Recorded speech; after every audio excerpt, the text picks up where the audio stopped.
Hello, everyone. We have returned. Welcome, welcome. First, we are live at Smash and Bash. We're going into round 5, Feral 4-Way. We just got done with round 4. Had to take a quick lunch because that game went a little long. Congratulations to Ashley winning that. That was a hard-fought victory given the fact that she lost her support heroes really early on, thanks to those night adjudicators. Hard-fought game. Really appreciate both those players coming on. But now we've got the champion match. We've got Tom Guan running essentially Texas Seraphon against Jonathan Schleesis with his OBR. Going to be a good match. Thank you. Yeah. It's going to be a really fun match. But before we actually get into talking about those lists, since this is the final game, let's talk about some of the awards that we got. Yeah, let's show some awards. So this first one that we got right here, the Paint Masters medal. We had one left over, so we're going to give this to the winner of the Best Painted Army. Nice. Yeah. Next up, we've got Everyone's favorite. Best Sports. Best sports. The best. Honestly, the best award. Honestly, the best award. Best award. The most sportsman-like player, the one who did the best on etiquette points. Eli, your mic is weird. I will look into it. My mic is weird. My mic don't messing. I'll look into it, everybody. I have an echo. It could be because I was really close to Steven's mic. So, our next award right here, we have another Best Painted award. I assume whoever's getting the medal also gets, thank you, Steven, also gets this award. Spencer, would you come over here real quick and confirm? The Best Painted, are they receiving the medal and the little award trophy? Yes, they are going to receive both. Because, again, we had an extra medal. Sorry. Yeah, our mics get close to each other when we're on this camera screen because we're small camera. Something to work on for the future. So apologies. We'll be back to normal in a minute. And the big award, the one for the top dog, best general, we have the belt of Crumpin. That's what I'm calling it. The belt of Crumpin. The championship belt for the Smash and Bash event at this year's War Games Con. Look at that. It is a hefty, studded belt. Trust me when I say this thing is not light. You can, Harrison, but you have to pick between us. You have to let us know which one you love more. Can you give out an award for best caster? Yes, please. I will happily accept the award. Come on down, Shots Brian. Honestly, yeah. Brian doing the best to help out. We wouldn't be able to do what we do without him. We wouldn't be able to do what we do without Spencer. Spencer currently fixing some technical difficulties on our end.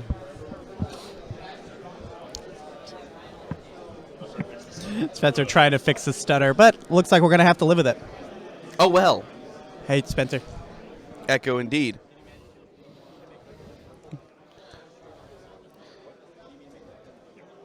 Okay. Again, fixing things up. Spencer doing some last-minute adjustments, but we're very excited to be streaming the title game, aren't we, Steven? We are, actually. Last game was a very chill vibes game. I'm guessing this one's going to be a little bit tighter, a little bit stronger. Green. Green is the color for Seraphon. That is what I'm deciding. Not a single. And here's the... before we get into the list specifically, let me talk about what kind of armies we have. Thomas Seraphon, he's running Thunder Lizards because that is the hotness with Seraphon. He's running Croak and 3 Bastildon's Arcs of Sotek, and then a little bit of work. Are we already afterwards. into lists, Eli? I was just kind of smattering down. You're getting ahead of me. Given like kind of the archetypes down. But if you want to go ahead and pull the list, we can get into a little bit more of the nitty gritty. Gonna be kind. I'll wait for Steven to pull up that list. What name is Tom under? He'll be the last one. Zenning 1.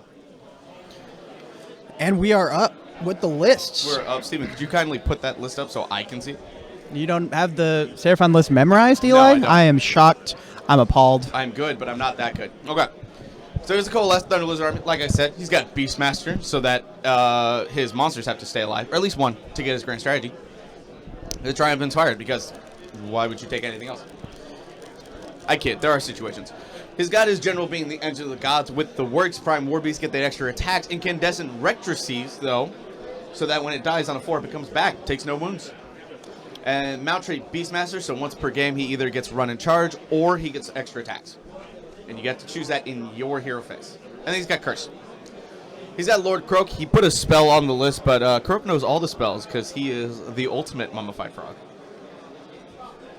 And then the Stars Astral Bearer taking the artifact, the Fusel of Conflagration, which is the Thunder Lizard's one. It's basically a plasma pistol. He'll see if he does any mortal wounds or if it breaks. On a 1, it breaks. You just roll a d6 and you see. Then he's got the, and that Astral Bearer meant to buff Croak's ranges so that he gets an extra 6 inches on all his spell cast. Mostly so that Celestial Deliverance is a 16-inch range, not a 10-inch range. Celestin Prime being that Deep Strike unit. Yes, I'm off screen, I am aware. Deep Strike unit. He's probably going to try to hold it until round 3 and then use it as a hammer to end the match. He's got Skinks and Skinks with Cell-Side Daggers and Star Bucklers and Bolt Splitters. Duh. Making them shooting skinks mostly to fill in the battle line requirements, but the shields make them a little more durable, gives them +1 to save.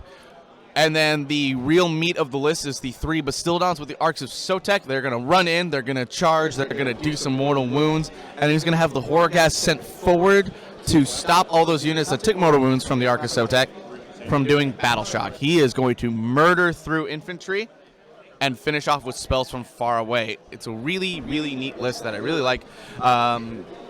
And I have a little bit of an affinity for it because that Lord Croak is, in fact, my painted model because Tom could not get one in time.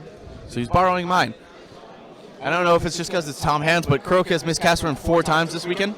And I've never had it miscast 4 times from me, so maybe I'm just the better Croak wielder. And who is he going up against, Eli? He's going up against Jonathan Schleesis.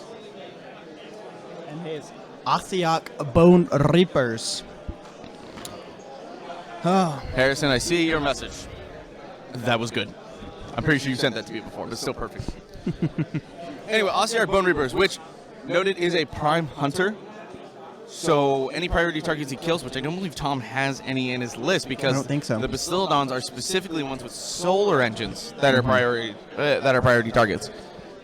But if he had them, he would get extra VPs for killing them. Yeah. And then he's doing Hold the Line as well for all those Mortek Guard that are really hard to kill. He's got Bloodthirsty to reroll that charge if he needs to, because notably in Ossiarch Bonereapers, they get RDP, Relentless Discipline points, instead of command points. Yep. So they don't do command points at all. Yeah, so no reroll charge command point, no +1 hit command point, no +1 defense command point, none of that good stuff. They have their own set of commands, though, and they have the ability to use those commands more than once, which is different from command points. Command points are usually once per phase, max. Issue and receive. Ossiarch Bonereapers can reuse all their stuff, so expect those Mortek Guard to basically be re-rolling saves like all the time. Shield Wall. That's usually the one I see the most. And he's running a great combo with the one we've seen before, Catacross Archon. And we have Liege read the rules. Yep. This is General with Mighty Archaeosian. That gives two extra wounds.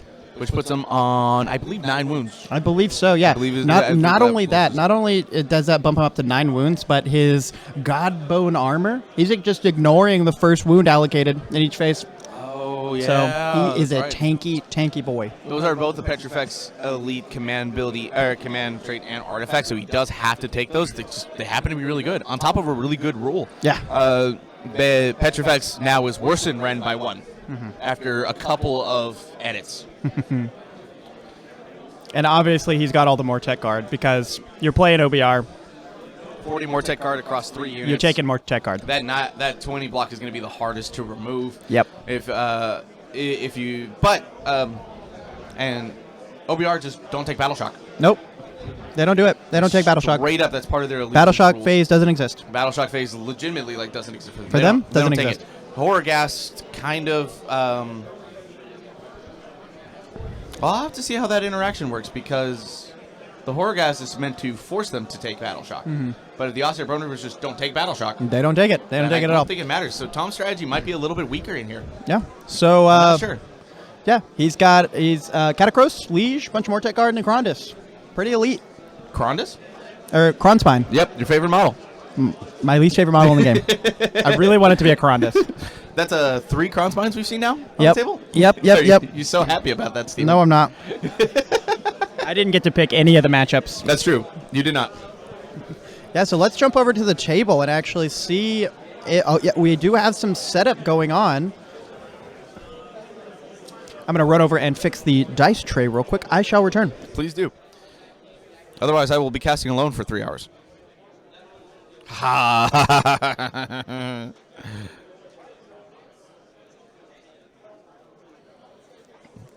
Every time Steven leaves me alone, I am going to be obnoxious.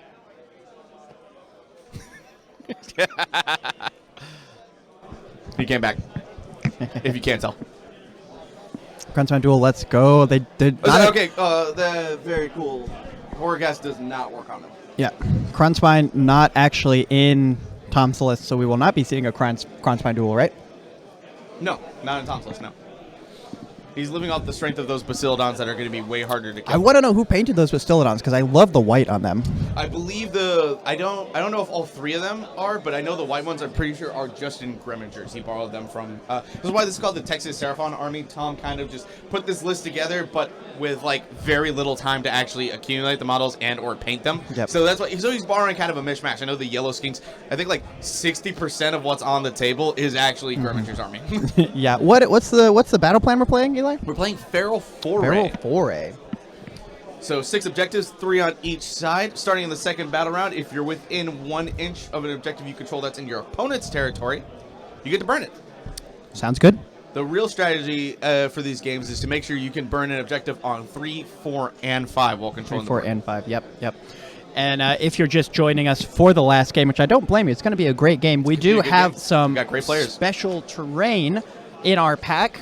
Most of them are just from General's Handbook rules, but they are not on the terrain table. And we also have one that we kind of imported from 2nd edition /40K.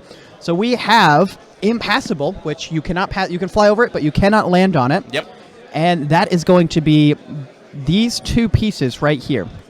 We've tried to make the board as even as possible. Yep. We had our Texas Masters Grand Champion Matt Robish come in and kind of reset the table. Yep. For this matchup, because the previous table setup did not work with Feral Foray at all. Yep. We also have a piece of obscuring terrain, which means if you draw line of sight between 2 units and more than 3 inches passes over obscuring, you cannot target them. Nope.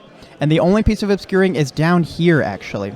So probably won't make too much of a difference in this game. We shall see. We also have 2 sets of defensible, which means you can just jump in and garrison if you're under 9 wounds. Yep. And those are the 2 houses under 10 wounds. Which is why dragons can go in.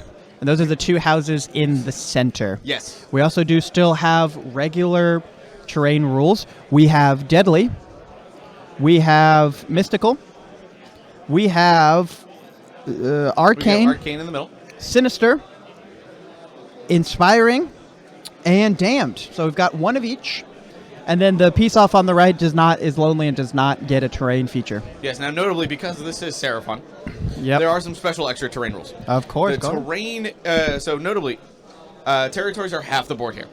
So everything from the middle of the board down on your screen, every terrain piece that is partially or wholly within there counts as deadly for Jonathan and counts as mystical for Tom. Which means that anything basically from here down, from here and below, counts as a 6-up board for him if his unit's within 1 inch, for the models within 1 inch of it. And he gets +1 to chant on his prayer rolls. Mostly relevant for curse on his Engine of the Gods. He does not have another priest otherwise. Something else to note is that Tom does not have a hero that can go in the Realm Shaper engine and activate it. Really? He doesn't have any of the normal. He doesn't have Salon a Seraphon Star priest, no skink priests. Not at all. He has no priest, no wizard that can go in there because Croak has too many wounds. He does not go for the characteristic. That is fascinating. He also doesn't have what I'm used to seeing in these Seraphon lists. He doesn't have any of the snake staff or serpent staff. Serpent staff. staff. He has no star priest. No, the other staff thing. Starstone staff. No Starstone staff. No run, shoot, and charge. No run, shoot, and charge. None of that. It's all big, basically all big monsters. Basically what he is doing is twofold. His plan is to send those Bastiladons forward, Arco take a bunch of mortal wounds out because they do mortal wounds on the charge. Mm-hmm. Normally he would have Horrorghast as well to make them not have to take battle shot, to make them force them to take battle shock and take an extra D3 units, D3 models away. But he doesn't have that. Each unit to fail, but he doesn't have that this time. Doesn't around. have so that. He's just going on the strength of the mortal wounds going in. I also don't. And then having Croak's range extended and just mortal wound bomb because he has a special spell on his war scroll called Celestial Deliverance, which he can cast up to 3 times. Starts at a casting value 7 plus 1 for the casting value for each successive time. So then 8, then 9. He takes 3 units within range. Each one of them takes on a 2-up takes D3 mortal wounds. What? Tom's going first. Tom is going first in this matchup. I assume he won priority. I think he has less drops. I can't remember if he has less drops. Well, he's going first in Either any way, case. he's going first. And I actually don't know if you mentioned it in the list review, Eli, but he also does have a Celestin Prime, He does have the Celestin Prime, yes. which is probably sitting in the Celestial right now, Considering I do not see it on the board, yes. just kind of waiting to come down. Probably turn 3. That's usually when it's most efficient. Maybe turn 2 to grab an objective. Yeah, it depends on how Jonathan ends up moving his army. Yeah, that is true. That is true. Now, I can tell you that this is not a great matchup for Kronspine. It is not. Because look at all that terrain that is set up. If Tom has those facilities within 1 inch of those mystical terrain pieces, that's getting a 6-up board. 6 aboard. It's got a 1-up save. If it's close to a hero, he's getting all that defense and or Mystic Shield from Croak. That Kronspine could just get tied down by a Vasilidon. Mm-hmm. It doesn't do mortal wounds. We're seeing Its damage is reduced by 1. Seeing some dice rolls for something here. It's a Seraphon turn, so I'm going to defer to Eli. I think he, at the moment, is rolling for extra command points. Because Croak gives him 3 4-up rolls at the start of the hero phase. Looks like he is, based on these pointings, he is, in fact, yep, he's doing first his advance. I can see the writing on the paper. He put Sage's Staff on Croak. No surprise. Get that +1 to cast Unbind Dispel.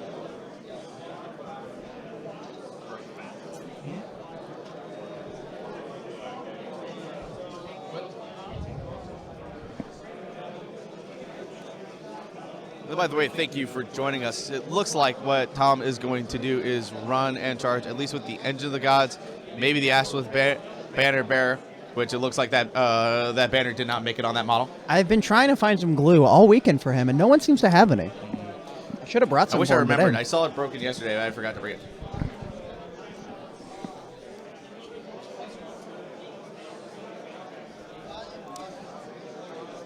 Once again, not Jonathan. sure what he's rolling for. You'll So have to. He's doing heroic actions right now. That was Gotcha. an extra command point right now. He's sitting at 4 regular command points plus the extra one from the heroic action. Excellent, excellent. Yeah, give us a minute, everybody. Eli is a Seraphon expert, but there's a lot of things happening in that Seraphon hero phase. Yeah, so I apologize if I do miss some stuff. Like, it is really hard to keep track of, especially when I can't hear what's going on. There are, I'm not going to lie, between these two armies, there are a fuck ton of rules. There's a lot of rules between these two. A lot of rules. It's a couple of the most rules-heavy army, actually. Yes, absolutely. So right now, most notably, the Ashleth Banner Bear. Super important linchpin of the army right now, okay? It has an aura of 12 inches. If for wizards that are wholly within that aura, get +1 to cast. Not Unbind or Dispel, just +1 to cast. And then everything also within that aura, wholly within that aura, gets a 6-up ward. So Croak has a 6-up ward with a shrug. Normally he'd have a shrug if he had the guard, which it looks like he has the guard. I think I missed that in the list. Saurus Guard, a unit of Saurus Guard is basically an extra 10 wounds for Croak. Because on a 2-up, the wounds go to them and not to Croak. Now, both of them do get a ward after that bodyguard shrug because the shrug is a reallocation, not a negation. And the FAQ that had taken that away from them was removed, so they get that ward back. Based on the number of dice that's going on, it looks like Croak casts Stellar Tempest on that big unit of Mortec Guard. So he's going to roll 20 dice. Every 5-up is a mortal wound. Tom rolling pretty damn hot there. That's 1, 2, 3, 4, 5, 6, 7, 8, 9, 10. 10 mortal wounds on the Stellar Tempest roll. Holy shit. Getting 50%. That's wonderful. However, OBR do get those ward saves, so every 6 that he goes is protected. Looks like I think he got 9 of them dead. What a good roll for Tom to start out. Holy crap.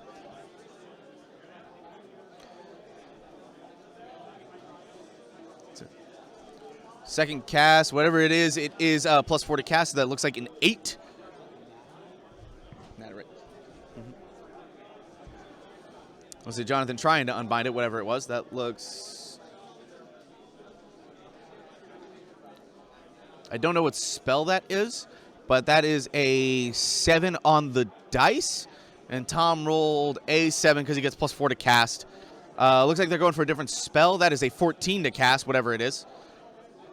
And yes, Croak is getting +4 to his casting rolls. He's got +2 base on his War Scroll. He's got Sage's Staff in the sky to give him another +1. And another -1. Yeah, Jeff, we kind of explained this earlier. We have asked them to use the dice tray, but we're not going to force them just because we want everyone to play however they are comfortable playing. Yes. So if they use it, great. We're not gonna insist that they play it. These guys are already nervous enough playing on stream as it is. Yes. The good thing, so you got Mystic Shield on that center Bastilled on there. And the good thing is, I've played against some before. I've seen these dice roll. I know how they, so I can tell what symbol is the 6 at least, which is very good. So I will do my best to explain things as I go. Probably Ferocious advancing with 3 monsters to get an additional point. I think so.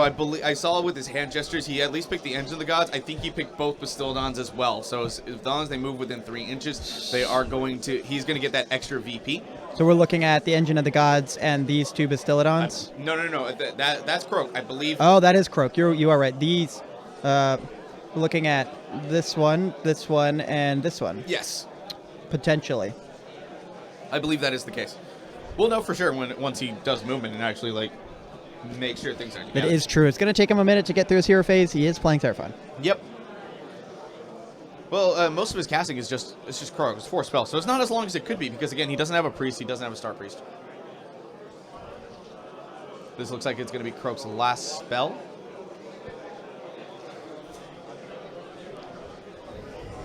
Pointing at something does. I don't know if there's actually any spellcasters on the OBR side.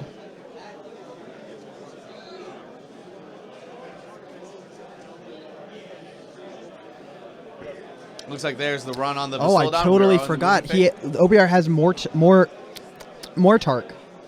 of Sacrament. Would you explain what that is to me? Arcan the Black? Yeah. Mortarch of Sacrament, yes. Mortarch of Sacrament does some things. I will find out exactly what they are. Yeah. He does have a couple of unbinds, so he does have a spellcaster. I totally missed that on his sheet, and I don't know if we actually mentioned that. And running the Edge of the Gods. I don't know how much he ran. That dice ran off camera. Doesn't matter. That moves 8. It is the fastest of the 3 units. And he's going to get them all within 3 inches of each other. So there's his battle tactic for 3 points. Oh my goodness, how could I forget? Yeah, Arcan can unbind 3 spells and cast 3 spells. He gets some pluses to unbind and dispel, right? I don't believe so. Check his damage table. I think he's one of the ones that it decreases. That it goes with the... Oh, yes. +2 to cast, +2 to unbind at top bracket. Okay, so that makes sense. That explains a couple of those dispel rolls. I think they had both rolled... Tom had rolled a 7. He had rolled a 3 on the dice, +4, put it at 7. And Jonathan had rolled a 7 on the die. The +2 would have made it at 9. He unbound one of those spells. Correct. Yeah, how could I forget Archon? All 360 points of him. Yeah. Great Mortarch. Yeah, OBR, one of those classic buff all my Mortech guard units and charge them in lists.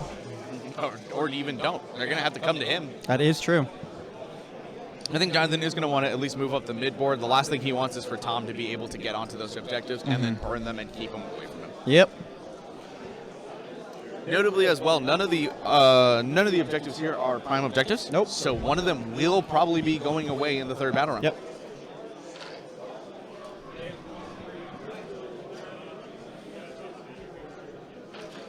Looks like Tom used his free command point. I don't know what for, but he did.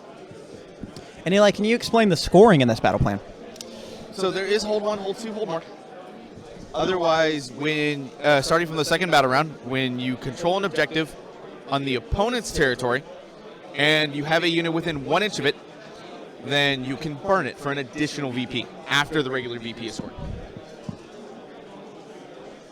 But you cannot burn in the 1st battle round, and you cannot burn your own objectives. The only way you can remove your own objectives is if you go second in the third battle round, and then you remove yours in order to prevent something from being popped. Tom slowly just advances the board, making sure that Astrolith Bearer is not only going to be -1 to hit because it's in range of those skinks, but keeps croaking that aura, keeps all those skinks in that aura. That Bastiladon's going to be in that aura. There's a lot of ward saves right now in this with the army. Tom taking advantage of the terrain use very well.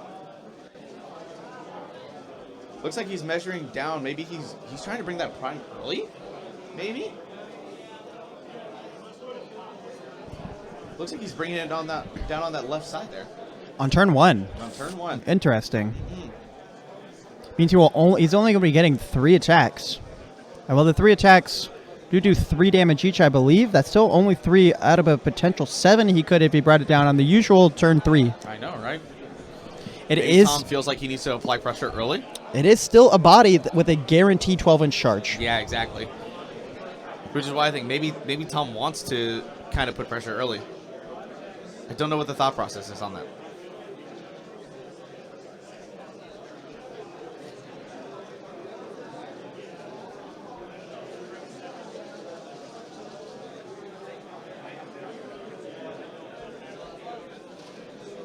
Now the question is, where's the Liege Cavalos on the board? Oh, looks like it's in the middle there. I believe Catacross is here. Or Liege. No, that's not Catacross. Liege Cavalos or yeah, Cavalos? Catacross is forward, so that means that's Kron's him. at the back there. Yes. So yeah, you're right. And the Liege Cavalos is where Kronspine is bonded to. So yes, it is. Nope, let me get chat. Oh. Nothing.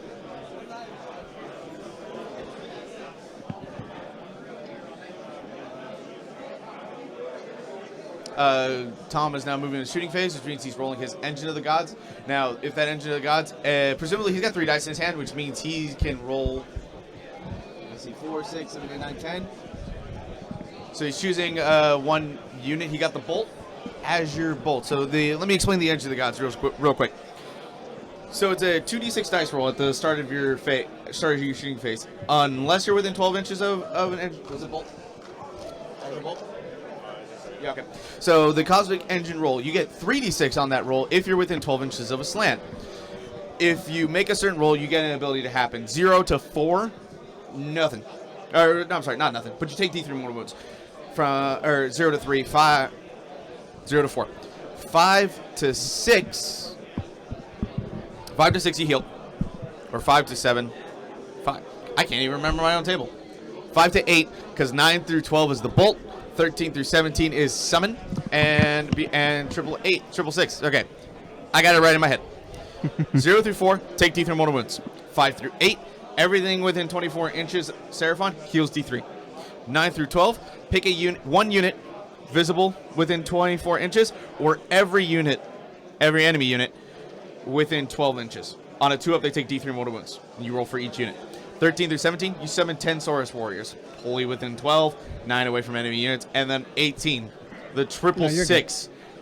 Every Seraphon unit within 24 inches, or either within or wholly within, doesn't matter, gets double attack characteristic until the end of the turn. And this is in the shooting phase, correct, Eli? It starts at the start of the shooting phase because it's relevant so that if the Bastiladons or something get double attacks. So do we think Tom is going into combat this turn, or do you think he can't make it? If he does anything, it's going to be with the Prime going into those Mortec card. He is not going to try to charge the Bastiladons this turn. So Jonathan has realized something.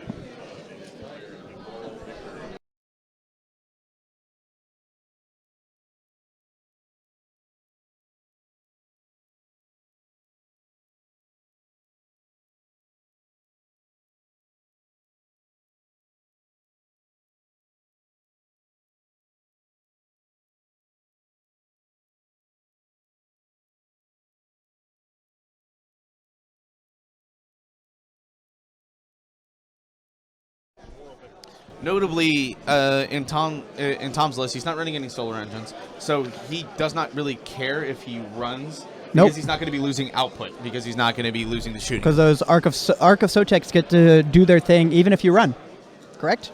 No, they have to charge. They have to charge. You have Gotcha. to charge into something. Oh, I think my mic is extremely loud. I apologize, everybody.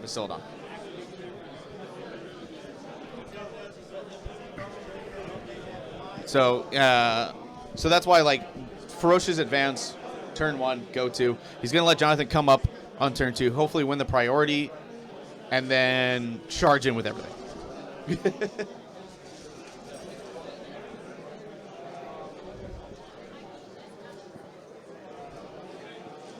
Hold 1, hold 2, battle tag, plus, yeah. That was it. Battle tactic, but he did it with a monster. There we go. Yeah, so we're probably into bottom of 1 now, I believe. We'll get that confirmation, but Tom's scoring 5 points for hold 1, hold 2, hold more. Complete that battle tactic with 3 monsters. Believe so, yes. I'm sorry to say, the Sildon doesn't deal anything on the charts, but it has a bunch of volume mortal wound attacks. 18 at no damage taken, in fact.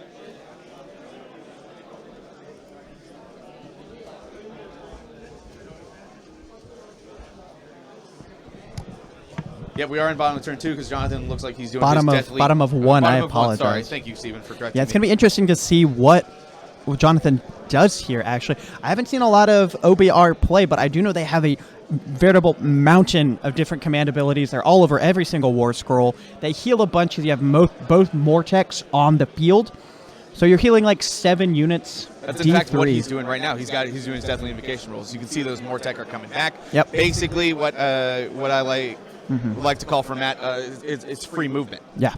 Bringing back models is just free movement. You brought them back in front. That's what Jonathan is doing right there. In front, You see that little hole there? That's where those Mortec were. Now they're in front. Yep. And all of his heroes do something to buff those Mortec guard, giving them more attacks, giving them no mortal wounds, I don't think. No mortal wounds, giving them extra attack, giving them pluses to hit and wound, all sorts of stuff, throwing them on those Mortec guard because the Mortec guard, sure, they only have 1 damage attacks. There's a lot of 1 damage attacks. It is good volume of and not only that, but the more attacks you give them, they have those Materite weapons, which on the 6s to hit, 2 hits. 2 hits, yep. So you're throwing a massive volume of attacks out of these Mortec guard after you buff them up. So it's going to be interesting to see if the volume attacks of the Mortec guard can overwhelm the 1-up save on those Bastiladons. The answer is probably not. We shall see. If he can, it will be impressive. Every Bastiladon he kills will be an extra point for a monster victory. And as we know, Tom's grand strategy is Beastmaster. He wants all 4 of his monsters to be alive. Because if I remember correctly, the Prime does not count as a monster, right? It is not. It is not a monster, right? Okay. And Jonathan obviously choosing hold the line. He wants those 40 Mortec cards. He wants those 40 Mortec cards. He took a big blow to that in the first turn because Tom rolled hot on that Stellar Tempest. Yep. Getting 10 of those 20 Mortec cards in. Mm-hmm. Actually, also, where are the rest of the Mortec guard? Are they here? So those are 2 units, and then you have the 1 unit on the left. Interesting. Where's the 40 block? There's no 40 block. There's a 20 block. Oh, there's a 20 block. A 40 block would be horrifying. A 40 block would be illegal. There would be too many reinforcement. Be too many Mortec guard. Too many Mortec guard. Absolutely too many. And also notably about OBR, because they can't use command abilities, he cannot rally. Cannot rally. So his only way to one of his only ways to bring back that is with the Deathly Invocations. Is with the but he can do that up to 7 units in a phase. Can he do it to multiple units at the same time if it's from different Mortecs? No, I believe you can't. Period. If you've been picked within a build, I believe each one can do, or you pick one. Either way, I know that a unit cannot be brought back models from multiple. Correct. I think that is right. Looks like Jonathan also choosing Ferocious Advance, maybe with those 3. I don't know if he's got the units in the middle there. He's got the Catacross and.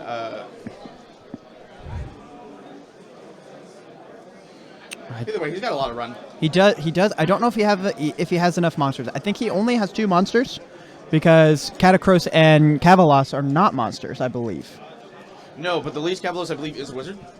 That is true. So he could turn himself into a monster, and he could get that point just to keep up points-wise and tie up the game at the bottom of 1. I don't think he's doing that, though, because we're already in the movement phase. That is true. It would be really hard to get that off, because Croak not only can unbind from any range because he's a Slan, But he gets +3 to Unbind right now. Yeah, that sounds fair. Yeah, totally. +2 on his War Scroll, +1 for the Sage's Staff. Notably, the Astrolith Bearer only buffs cast rolls. It does not buff Unbind and Dispel rolls. I see a 5 to run. Yeah, perfectly balanced, as all things should be. Croak is the mummified frog lord of the Seraphon. Yeah, moving up the Kronspine. Moving it into the Prime, which might actually be the right choice here because it saves only a 3-up compared to the 1-up on the Bastiladon. So we might be able to power through that and then get into the back line of the Seraphon army. But Kronspine does have the high enough rend that he can push through damage. The 3 rend making it go to a 6 and the 2 rend making it go to a 5. And the Prime being an ally does not benefit from Scaly Skin. That damage is not being reduced by Kronspine. Oh, that is right. This is a Thunder Lizards list, so yes. -2 damage on everything. -1 damage, not 2. So it's not that broken. -1. It's still pretty broken. It's still pretty good. -1 damage on everything. However, the Morcheck Guard don't really care. Don't really care. You know how you beat Scaly Skin? Morcheck Guard? Volume of 1 damage attacks. Yep. Doesn't reduce anything to 0. However, Seraphon's rend is all being reduced from basically 1 to nothing. And that's an ability of OBR, correct? That is the Petrifex Elite subfaction, yeah. All right. So, in fact, I agree. I think the Prime is, in fact, Kronspine's best target, which is why I think it's interesting that that Tom brought it down to 1. Yeah, Maybe he wanted to bring it as a distraction piece so that Kronspine would go there and not anywhere else. However, if he does get to the Prime there, he's got a beeline into Croak. That is true. He might have brought it down because he realized that left flank was already vulnerable to the Kronspine, and maybe the Prime is just a really expensive speed bump for Kronspine. Maybe. And if he can take down a level from Kronspine on the way out, good. I don't know if the Prime can do it by himself. I agree. With coming down on turn 1. If he came down on turn 3, he could do it. Absolutely. But right now, he can only push for a maximum of 9 damage. Which mathematically is still in Jonathan's favor on that 3d6 roll. He could still roll low, but as we all know, when you need someone to roll low on Kronspine, they're going to roll a 17. They're going to roll a 17. As we saw in Joel's game yesterday, it pretty much took Jacob basically blanking the 3d6 roll. So it did not matter. One of those was on literally 21 damage taken. Yeah. And Joel in some of those practice games has rolled hot on those 3d6 rolls. Not a bad strategy from Jacob. Wow, moving, I believe that is Archon. That is Archon and Cavalos? Or is Cavalos in the top? In the middle there. Yep. So it looks like his ferocious advanced targets were, in fact, Archon, maybe not the Kronspine. Interesting. I think, based on that positioning, it is the Mortec Guard, Archon, and the Liege Cavalos. Yep. So not getting that extra point. Still probably going to get that 4 VP, though. That's fine, again, because he didn't want to bank on getting the extra VP because it would have required turning the Liege into a monster because of the way that he deployed. Yep. So, not worth it. Just get the 4, hope for the double, and try to put Tom on the back foot. Running on Archon as well. Oh, thinking about putting it into one of these Bastiladons. Catacross moving forward, yeah.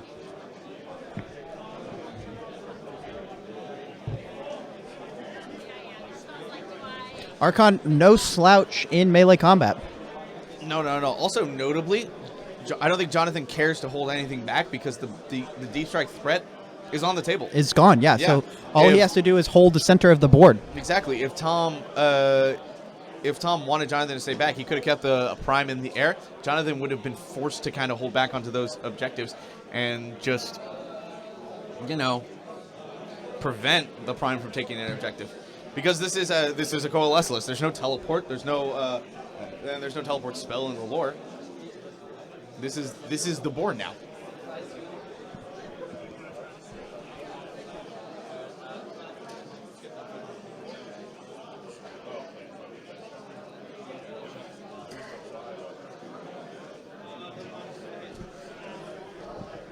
Tom only having 2 CP left.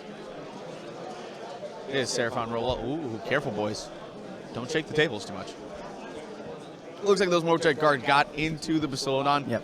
I don't know if they received any buffs at all. I'm assuming they did if he charged them into a Bastillodon. Notably as well, they can use their own command abilities on themselves. They do have a champion. One big thing about this list is that the opponent doesn't have to worry that much about Unleash Hell. Nope. There's no solar engines. The skinks don't have a great shooting attack. So Eli, they're speed bumps. The Engine of the Gods shooting attack is javelins. So Eli, you're saying the Mortek Guard can use the command abilities on the Hero War Scrolls on themselves, or just the command? Hero War Scrolls, no. Just the Shield Wall from their own. Just Shield Wall. Just Shield Wall. Yeah. However, Katakros is Katakros War Master. Does he act as a general in every army, or is it just Praetorians? Katakros is a War Master. Yes. Okay, so then that means Katakros is an 18-inch range for giving command Not only that, Katakros is a War Master. Archon is also a War Master. Yes. So all of his heroes have an 18-inch bubble for command points. And not only Or that, RDP when Katakros uses his Supreme Lord of the Bone Reaper Legion's command ability, it's at a 36-inch range instead of an 86. Oh, even better. Holy crap. An 18. Just for that one command ability. But that one command ability is +1 to save for basically Mortis Praetorian units. Just Mortis Praetorian? Just Mortis Praetorian units while they were within 18 or 36. Oh, is this Katakros? This is Katakros. Okay, that's why. Okay, so he can do it to himself. He can do it to himself. And that's it, because this is a Petrifex list. So notably, because this is a Petrifex list, and Katakros has the Mortis Praetorian's keyword, your rend is not worsened by 1 against him. Excellent. Only against everything else. Wow, yeah, it looks like the only charge he made was into that Bastillodon, piling in those Mortek Guard to see if he can put some wounds on it. I don't think that's a bad idea. He's going to force the Bastillodon to kind of stay right there. It's not the Bastillodon with Mystic Shield, and not the one with the 0 of save right now. Yep. So he is hoping for those 1s on the Bastillodon. Yep, he's hoping to just volume up and get all those 1s on there. Which, sometimes, not a bad strat. I have rolled a good amount of 1s before. They still get the +1 to hit from Katakros. Why?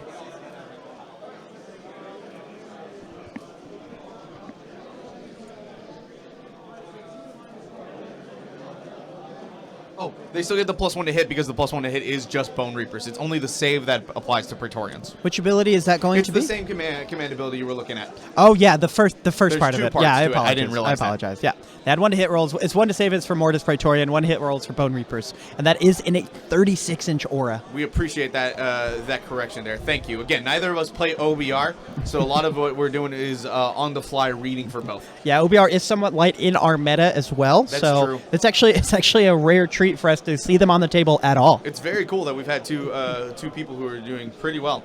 The other one, Brian Lofton, he lost to Tom in round 4, but solid OBR list. Jonathan, very much a big OBR player.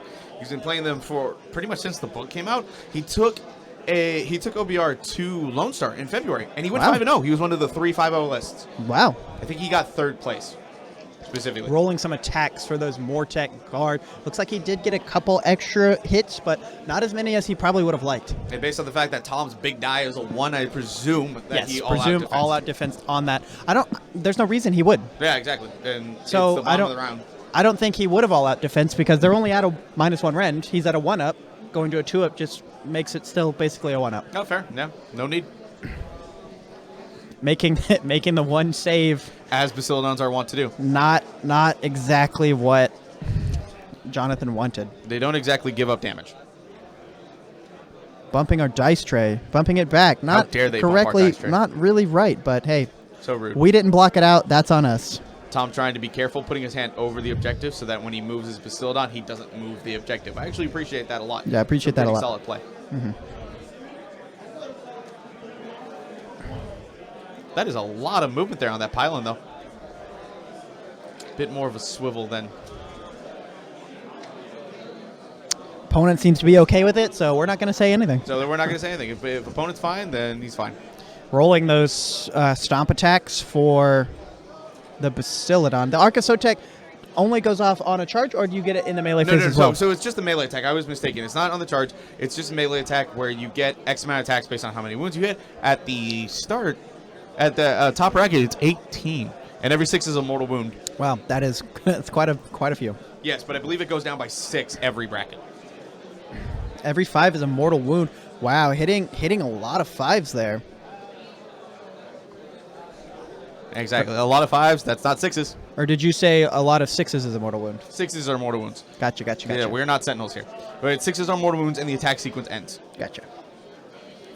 But then on top of that, he also has the bludgeoning tail, which is just 3 attacks, 3s and 3s, -1 for D3 damage each. Yeah, I believe he rolled that profile first. Wow, removing some more tech guard there. Luckily, they do get to come back if they live to the start of Jonathan's hero phase. They do get to heal, and that not only is that healing, that's bringing models back equal to the healing that you receive.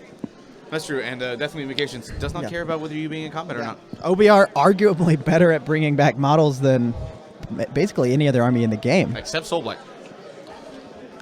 Even Soulblight, they don't bring back models every single turn. They have a Deathly Invocation.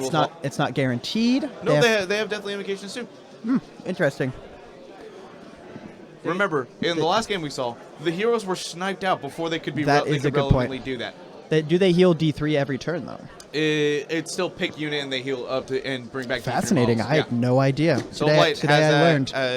It's Manfred was the only hero that was left that could reasonably do that, but it wasn't super relevant. See, Chris, I got you. I at least know that part about Soulblight.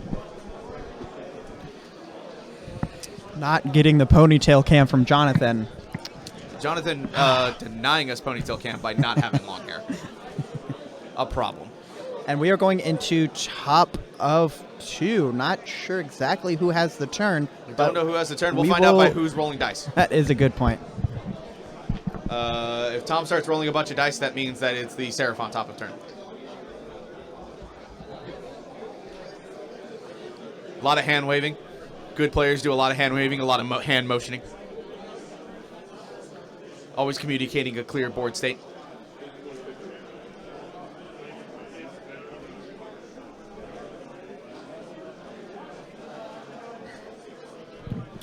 Well, they're deciding priority and who is going first. If you're just joining us, if you are new, this is the Weird Knobs Bittergrumpin. The Bittergrumpin. At Smash and Bash 2022. This is our GT down in Bastrop, Texas. A stone's throw away from Austin, Texas, which is where we make our home. Yep. So let us know where you're from if you're new or if you're not new. What you're running. If you play Age of Sigmar or 40K, we're into that. Some of it. We know we had a lot of people come in from Pleasant Kenobi stream. I know he does more 40K stuff than he does AOS, so you're into that and you're playing that too. We'll chat about it. You play. If you're interested in playing Sigmar and you want some advice on picking an army, like kind of let us know what you play in 40K or what you're interested in. We might be able to recommend something on stream before you go home. From the amount of command points initially that Tom got, looks like it is Seraphon top of 2. That is correct, because he's at 4 command points. You don't get that normally on No, he started with 2. He did his rolls for most of the Seraphon heroes do get extra command points on a roll of 2 up, 4 up, and it looks like as a smart play, he is doing broken ranks on this unit of Mortek Guard. That makes sense. I think that's essentially guaranteed with the amount of damage he can put into those Mortek Guard. They're on like a 5-up save. And the Edge of the Gods can come in. The Edge of the Gods deals mortal wounds on the charge. He has he could potentially do the bow. The Azure Bolt. There's a lot of damage that can go down. He's pretty much going for the Shurd 3 VP battle tactic there. Yep. Which will continue getting another 5-point turn if he manages to hold on to all those objectives, which he most assuredly will. And it is just one additional point, but any points matter, especially at top table. You want every point you can get. We saw in game 2, every little motion matters. Every single point. And it came down to, it was those battle tactics. Yep, it was those battle tactics. It was battle tactics completed with a monster. Especially between 2 good players, which these are both good players. Jonathan may not be as well known outside of Texas as Gavin.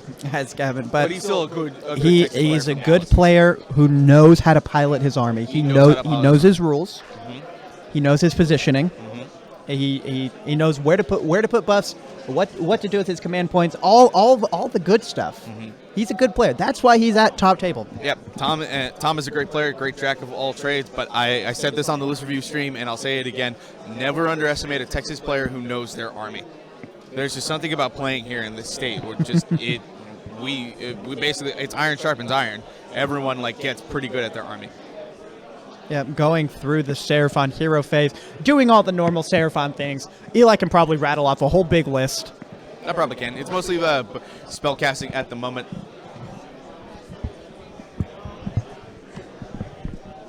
Doesn't look like, looks like he.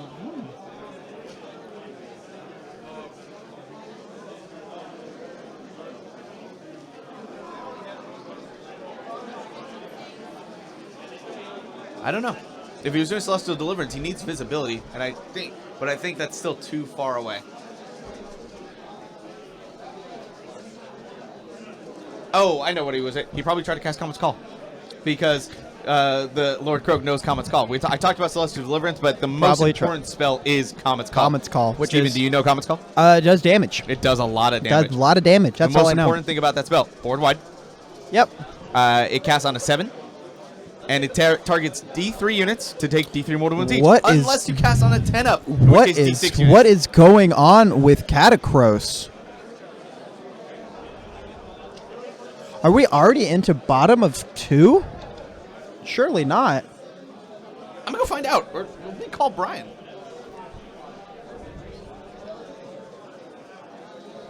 Oh, no, I know what it is. What's happening? Protection of Nagash.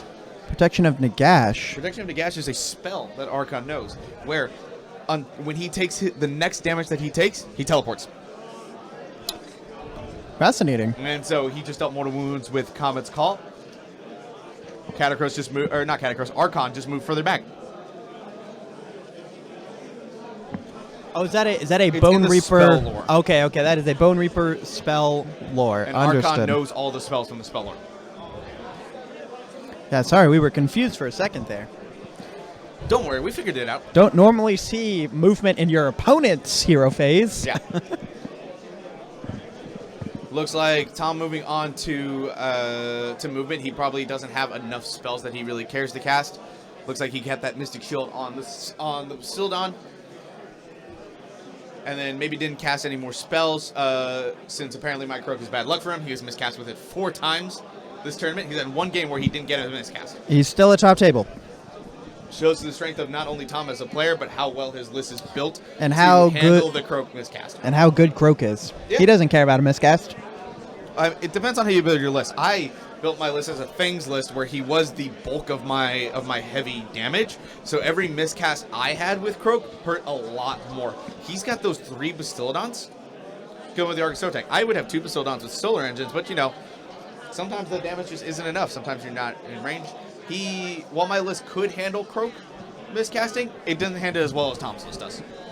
3 Bastillodons with the Argosotek in melee, fantastic.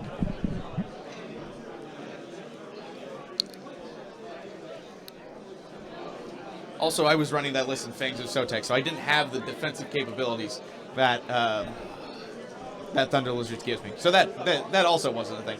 But I was running Fangs of Sotek because I liked running like 70 skinks. So other sub-allegiances exist in Seraphon? They do, and they're honestly pretty good still. That book holding on to its rules and keeping it pretty solid. I'm honestly probably gonna be a little sad when that new book comes out. Not as good as Thunder Lizards. No, that's the thing.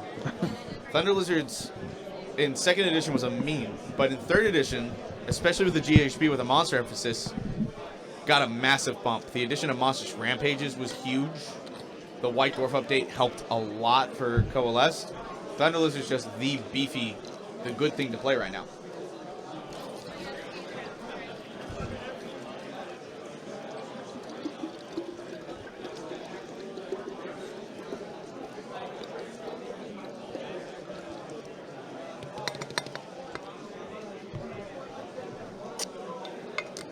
Tom deciding to be a little bit aggressive. He's moving that Bastillodon between the house and the Realm Shaper engines. Looks like Tom spent a command point in the hero phase from Croak. He used Gift from the Heavens, which he can put on 3 different units because he's Croak.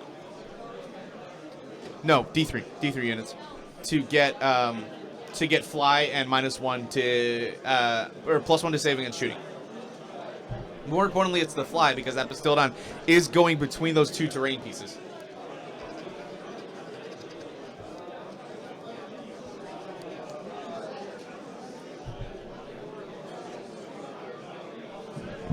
Oh, fascinating. The Prime moving back. Looks like it's kind of baiting that Kronspine in, but he's actually going to try to use those Skinks as a little bit of a roadblock for the Kronspine. Yeah. I think what he wants to do is give the Prime a lane to get to the other heroes and avoid the Kronspine. Notably, the the Prime can fly, so it doesn't really care about that terrain in between it and the rest of the heroes. Nope, but the terrain can help block him. Now, how many wounds is the Prime? I believe he has 8 wounds. So if he wanted to, he could garrison. Yeah, but I doubt he will. I doubt he will as well. Notably, he can't this turn anyway because he moved the Prime over. And you have to move into the garrison instead of making a normal move.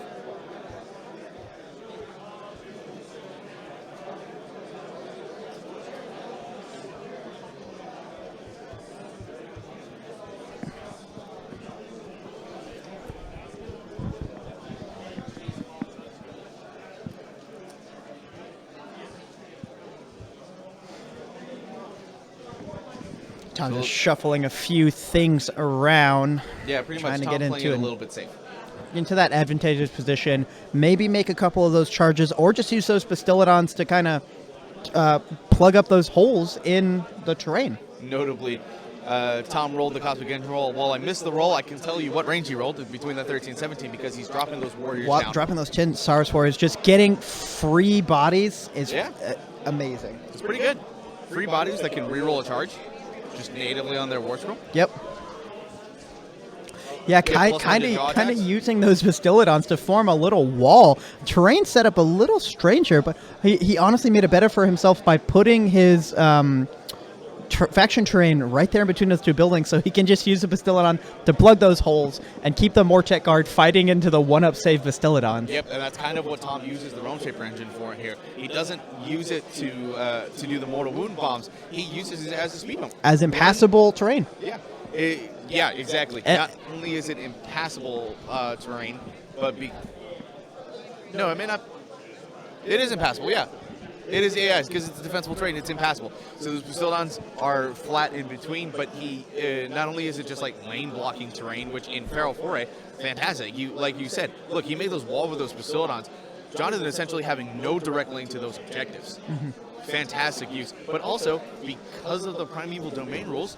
That's just a big footprint of a 6-up ward for monsters with 1 inch. Correct. So his Bastiladons croak, they got that. If that Astrolith Bear is somehow taken out, he's still got those 6-up wards. Correct. And the terrain is literally free. So why wouldn't you take it? Exactly. Even if you can't use it, you still get bonuses from it. I can understand not wanting to take it if it's Starborn. True. Because then it doesn't do the Primeval Domain rules. Yep. But at that point, it's still free, so you might as well take. Yeah. If you bring it in your list, you have to place it. Do it. If you bring it in your list, you have to place it. You have to place it. True.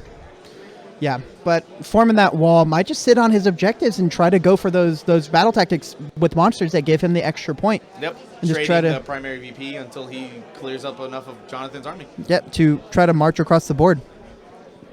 Jonathan does have to be careful of that prime. If it gets away from him, it does move 12. Yeah, and it can auto move without any command abilities or anything. 18. It can decide, hey, on my rule of 6, on my run roll, I'm just gonna say it's a 6 because I'm a prime and I can do that. I hate the prime. I'm not gonna lie. Sick model though, but I hate it. Well, most people hate everything in your army, Eli. So I take it on the chin. I understand. The army does a lot. I will not deny how strong Seraphon is. 3rd edition books are catching up, though. Seraphon not dominating the meta as much as it once was. Still performing well, but we're seeing a rise of Nurgle right now. Nurgle being able to do a lot of mortal wounds, which is how you take down a Thunder Lizard's army. Because Scaly Skin doesn't stop mortals. So, like, Graveguard can crush Seraphon because it's like, you rolled a 6 to wound, 2 mortals. That doesn't get reduced. It looks like I was completely wrong. Bastiladon's charging out from that wall to tie down. It kind of makes sense. He doesn't have the solar engines. He has the Arc of Sotex, which are oh my goodness. Looks like the Prime's also Prime is also going in. Tom bringing the fight to Jonathan, ending him half in between. Doesn't have those solar engines. Has the Arc of Sotex, and those are melee weapons. So he needs quote unquote melee ranged weapons. Yeah, the range on them, 3 inches and then 2 inches for the tail. So They're melee profiles. They're melee so he does need to profiles. he does need to actually get in there to use them. yeah. I'm honestly glad to see Arc of Sotek be used more. Beforehand, the issue was that they were the same price as the Basildon Solar Engine. They were 220 points, 250 points. And when at the same point total, if you choose between the Arc of Sotek and the Solar Engine, you just rather take the Solar Engine every time. Every time. Screw Chaos over because the Solar Beam, 3 damage apiece Yep. against them. But in the GHB, I believe it was the GHB last year. If not, it was the Winter FAQ. They decided to finally split those units. So now they cost different things. The Arc of Sotek only like 165 points, while as the Basildon Which is 250. Which is Solar 165 points for a Bastiladon is insane. It is. It's insane. You're right. Even if it's less damage output compared to the Solar Engine from range at least, it's still a 1-up save monster, which is getting and again, we didn't even mention Thunder Lizards. All his monsters get an additional 2 wounds. So the Engine God, 14 wounds instead of 12. All his Basildons, 12 wounds instead of 10. Isn't that nuts? Remember when I said Seraphon have a fuck ton of rules? Bullshit. Whenever Seraphon get the 3rd edition tome, if they do, because who knows, they may skip an edition with how many books they get to write. It'll definitely rein in the rules a little bit.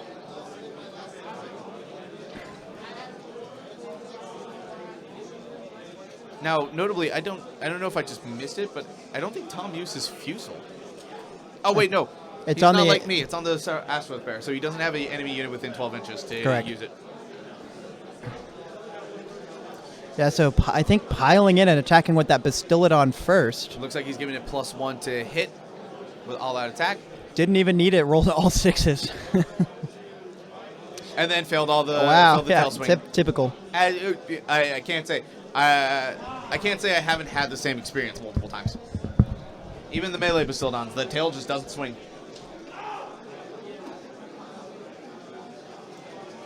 Or is that the prime? No, I believe this is a Bastiladon because he piled in with the Bastiladon. Okay.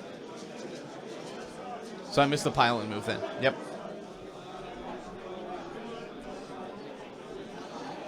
Bastiladon trying to get within range of the objective. It is not.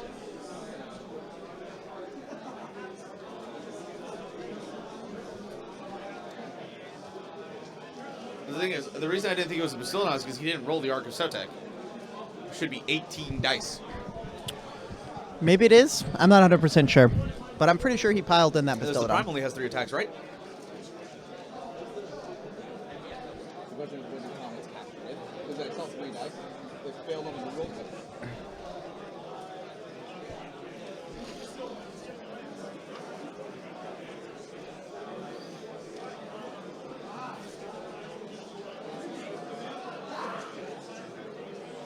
And notably, I think that Kronspine is in combat with that prime. That's very unfortunate. So this is going to be a very important combat round here. Jonathan, I believe, activating. Rolling not well. Oh, there's a 5. Okay, so something goes through. Can the Bastiladon roll a 1? Hey, look at that. That's a 6. Bastiladon 1-up saves. 3 to hit, 1 to wound. Nothing going on. He's still attacking with the Leech Cavalos.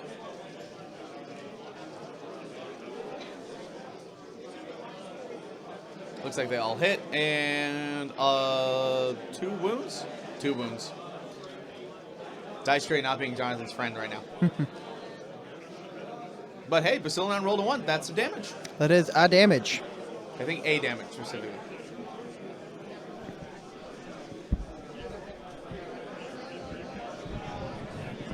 Nope, 2. I see 2 damage, so it must have been a 3 damage attack reduced to 2.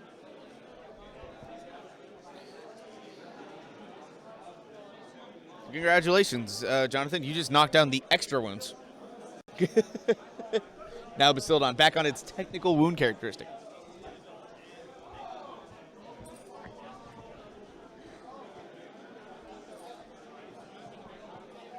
Now, Tom activating a Bastiladon Arc of Sotek because he's picking up 18 dice. I think Jonathan deciding, oh, okay, there we go. Oh, spiked those rolls. That's a lot of 60s he scooped to the side. Jonathan getting his own dice tray. Maybe it'll bring him more luck. At the moment, the Liege Cavalos just done. That's huge. That is the general gone. Although it does deny him Slay the Warlord. It does, and for command points, both of his other heroes are warlords. That's also true. But Slay the Warlord, I believe, is chosen general. So, takes that battle tactic away. However, he's still going to be getting a good amount of RDP. Jonathan piling in with the Mortek Guard now, maybe trying to do some damage into the Engine of the Gods.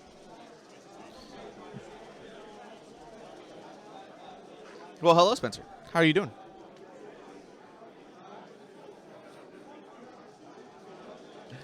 I would like to clarify, folks, this is not me this time around. This is Spencer's cat, which he added whiskers to his. Well, Eli, most cats have whiskers. Most cats do have whiskers, not mine. Mostly because I tried to draw them in the short amount of time I have before Steven gets back. It's perfectly fine. The cat specifically for Catacross.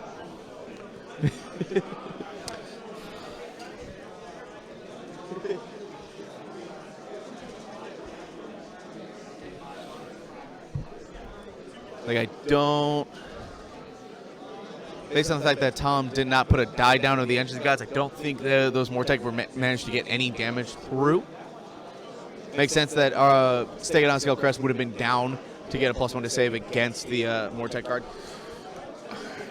People really just don't understand how tanky those Stegadons can be, especially against elite armies. Yep, especially the Engine of the Gods, because it has 14 wounds. It's 2 extra wounds. Yeah, there's Where do they wounds. come from? Thunder Lizards. Just No, magic. I meant, Just magic. but Although I guess they are the real flesh and blood because they coalesce. is it magic Scales. or is it Maybelline? And Maybelline. Maybe it's Maybe it's Crocoline. Tom rolling more 6s, a 5 and a 4. Bludgeoning Tail, I assume. I believe so. Yeah. He is looking to finish off those Mortek Guard. Presumably they have Shield Wall up, so they are re-rolling. Oh, checking to see if it's within range. He's got Catacross. I don't know why he's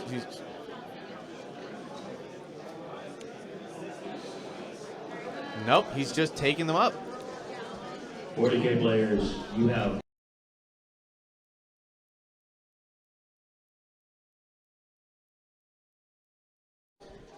Mortek Guard going up, which means that Tom is getting his battle tactic with an extra VP.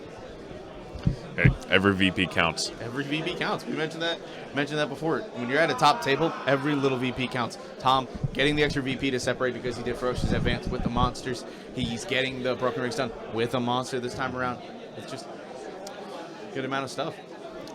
Yeah, and honestly here, normally OBR would be psyched to go into Thunder Lizards with Bastiladons, but with the Arc of Sotek, they're not going to be giving up those extra points for priority or prime hunters. That is true.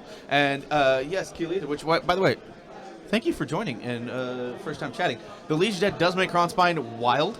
It is, but he is going to pile in 3 inches close to the unit. It is the guard, but he can still get close enough to the prime and send everything into the prime because he does just control it. He does not have to swing at the guards if the prime is still there. Yeah, absolutely. And you were 100% correct, Baylor Corvette. That's okay, Chris. I am a math teacher, and I can tell you you're correct. More VPs is good. I will say it was 5 is very good. enjoyable watching Jordan Duncan from Seasons of War pronounce Chris's username. Oh, that was fantastic. Baylor. Yes. Baylor. Corvette. Baylor. So, Chris, if you ever get a Bellacore, I will call him Baylor for the rest of his life. Fantastic. Yes, for those of you who know who's Season of War, Jordan Duncan came down to San Antonio a couple weekends ago, did some crumping with the good old Texas crowd. I think there may have been a Seraphon match that got recorded for that. Is that right, Eli?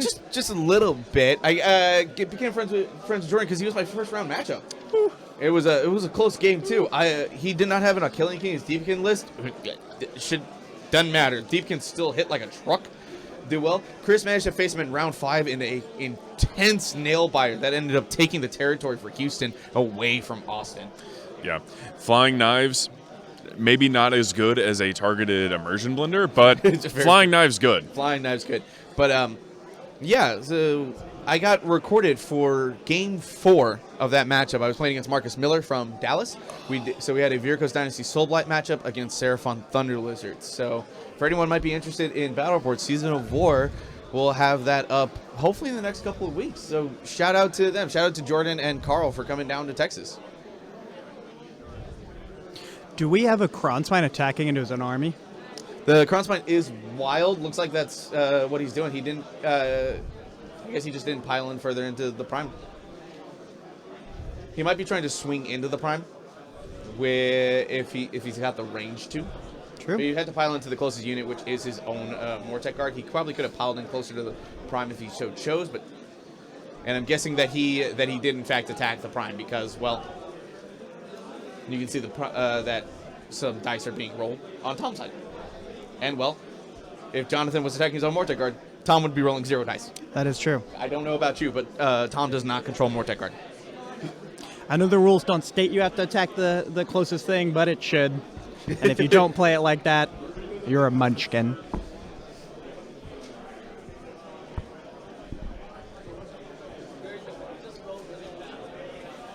And while Steven stepped out for a second, Steven, you'll notice that the Mortec guard on the bottom right are gone. Yep, So- that's what I figured. Okay, so the Kronspine is now attacking. That was the Mortec guard. No. Yeah, the Presumably, or the Prime attacking the Mortec guard, whatever it was. Yes, the Kronspine was bonded to the Cavalos, I believe. Or was it? Yeah, Tom was able to snipe him out with some... Doesn't I actually believe- say what it's bonded to. No, it doesn't say, but the Leech Cavalos is the only legal target. That is a He's good not point. a unique Yep. hero. So, yeah, Tom got him. He managed to Azure Bolt him round 1 for some mortal wounds, and between Comet's Call for 2 rounds, and Comet's Call for 2 rounds plus the bolt. Like, it was just... I think it was too much. Just put it on. Just walk over.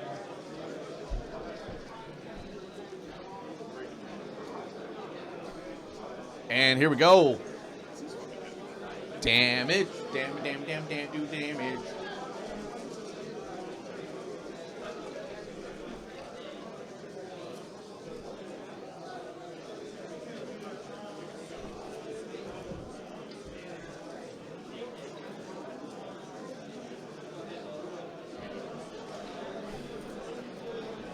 Sorry, I was recruited for a second. Spencer wants me to take a photo of him, which I'm sure you guys will see on Twitter in a second if you follow him. Or he'll post on the Weird Knobs Twitter because he can. He does have access to Jeff's laptop right now. Jeff is logged into the Weird Knobs Yes, account. those Mortec guard are now locked in combat with Kronspine. Yes. However, so is the Celestin Prime. So is the Celestin Prime. And we are notably still in the top of 2. Top of is 2. going to have a round where he does do some damage.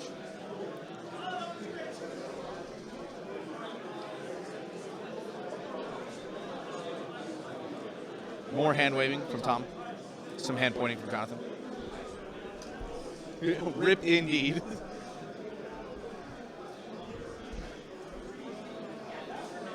Those Mortec guard are going down. Jonathan going to have to hurt his own grand strategy now. Oops.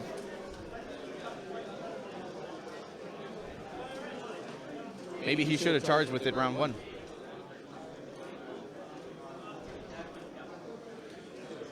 Look at all that damage. Maybe. Yeah, having to fight yourself, not great, but honestly, it's the only downside of the Kronspine. So, I think the worst thing is the fact that the Mortec guard are honestly going to have to fight the Kronspine, and Jonathan doesn't even want that. I think he'd rather have the Mortec die and the Kronspine be able to just go hit some shit. probably.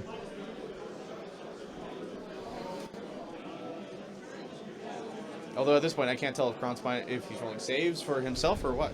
Yeah, Oh, we're no, not still we're attacking not the Prime. sure what we're doing. Yeah, it is still the prime into. It was either the Prime or he's doing the Mortar, or he's doing Catacross and the Bastillon. Mm-hmm. I have a feeling that was the Catacross and the Bastillon. But I think that does end combat, given the fact that Tom is now riding on the board, which means he's going to get another 5 EP. Yeah, he's gonna get another 5 VP. He's still doing those battle tactics that give him extra victory points. Or doing them with the monster. Yep, going to kind of do that separation to get to pretty much just keep him ahead.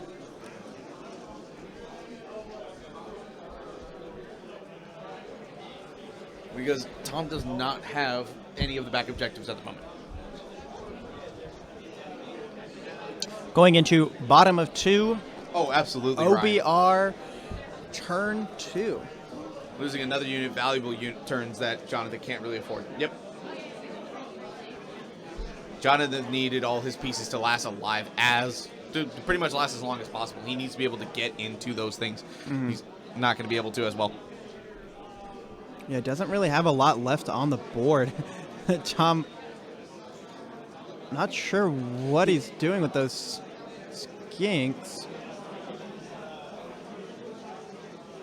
If he's garrisoning, he shouldn't be doing it at the end after all the combats. Garrison is end of movement phase, Tom.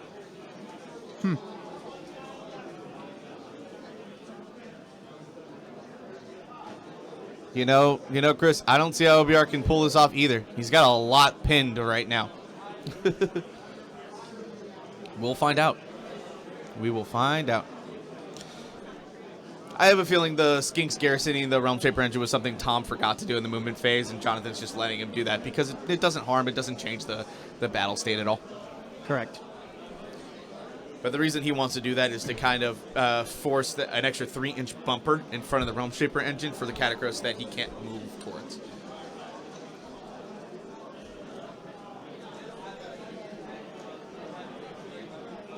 The way that OBR is going to be able to pull this off is that basically he's got to kill the Prime with Kronspine this turn. He's got to... Funny enough, I think what actually has to happen in combat on bottom of 2, he's going to have to pile in with the Mortec Guard kind of northward, give himself a lane to pile into... Oh, no, he can't. No, because he can swivel around the Mortec Guard if they circle around him and get to the Prime and make sure he keeps that Bastillon in combat and then retreat Catacross out, then the Bastillon can't move. Yes, you're absolutely right, Chance. That's totally what it was. He bet on the double turn. That's totally why he didn't get run the Kronspine. He should have just shot the Kronspine in because leaving the Liege Cavalos where it was just kept it so open to dying to mortal wounds. Which is just kind of what anyone who who faces Seraphon kind of has to deal with. Yeah, they're great at sniping out heroes. It's just what they do. I think the worst thing, to be honest, is that on Tom's next turn, Croak is going to basically be able to hit so many units with spells. We're kind of getting to Celestial Deliverance range. Yep. Celestial Deliverance, and with the +4 to cast, yeah. All gas, no brakes when playing Seraphon. You're absolutely right, Chance. You got to put pressure on Seraphon so hard because if you give them any kind of leeway, they will take advantage of it so hard. Looks like Jonathan using one of the OBR battle tactics called the Tide Demands. Now, we don't have a button for that because we can't afford to have a button for every army's battle tactic. So I will go ahead and read it out for you. Yeah, that's not in the budget. Not in the budget. But Ossiarch Bonereapers, the Tithe Demands. He picks an enemy hero or monster on the battlefield and he completes the battle tactic if that unit is destroyed this turn. If that enemy hero or monster was destroyed by an attack made by a friendly Gothos or Harvester, score an additional victory point. So now he doesn't have any Harvesters in his list, so there's no chance to make that a 3-point battle tactic. But if he it's enemy hero, so if he kills the Prime, which I think is what he's going for, then he gets it. Yep. How many wounds are on the Prime? I have, I believe it's 7 because there's 2 dice there. He's got 1 wound left. So he's got 1 wound left. Seems pretty possible. bringing back some units into that Mortek guard. Yeah. Or bringing back some models into that Mortek guard unit. Yeah. Tide demands a great battle tactic to be able to use to kill the Prime and be able to get VPs from it. Yep. I really like that pick a lot, especially if he is able to swing, especially if he's able to pile in, get to that Bastiladon and keep it in combat. He might, if he's able to get some damage on that Bastiladon, he could bring it down done too. You never know.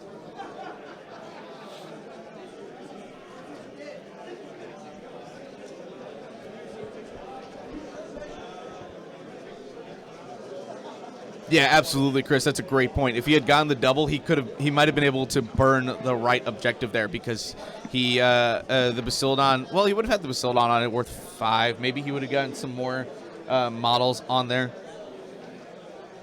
It still would have been hard. That unit would have had to live. You still have to take control of it in order to be able to delete it.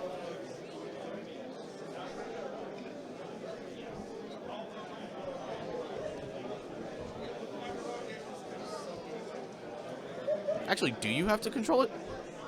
Now I gotta check because I'm doubting myself. Wahapedia, please help. Because I do not have my GHB on me.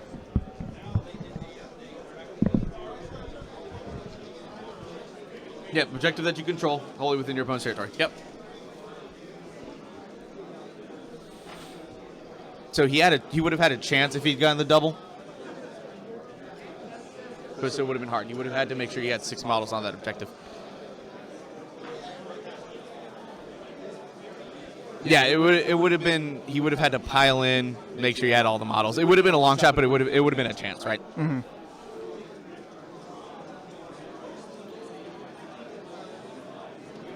And again, putting all those 3-inch measurements down because those skinks are garrisoned inside the Realm Shaper engine, which means that now that Realm Shaper engine essentially is the footprint for that unit. So can't make a normal move and end within 3 inches of it.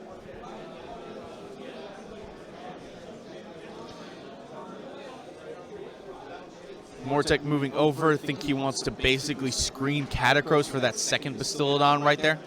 Mm-hmm. That is probably the goal. He may charge with them. Who knows? Because even if he does, he'll still be within range for RDP and all that kind of stuff. We will see. He may have to charge because he needs to start applying closer distance pressure. Yeah, if he just keeps this kind of fight in the middle, he is going to steadily fall behind on victory points and models. Exactly. He needs to start pushing onto the objectives because, again, Tom is pushing ahead by doing VPs with monsters. That is the strength of his list. He's running a lot of monsters. Yeah, so he can get those couple extra points here and there that at top tables matter a lot.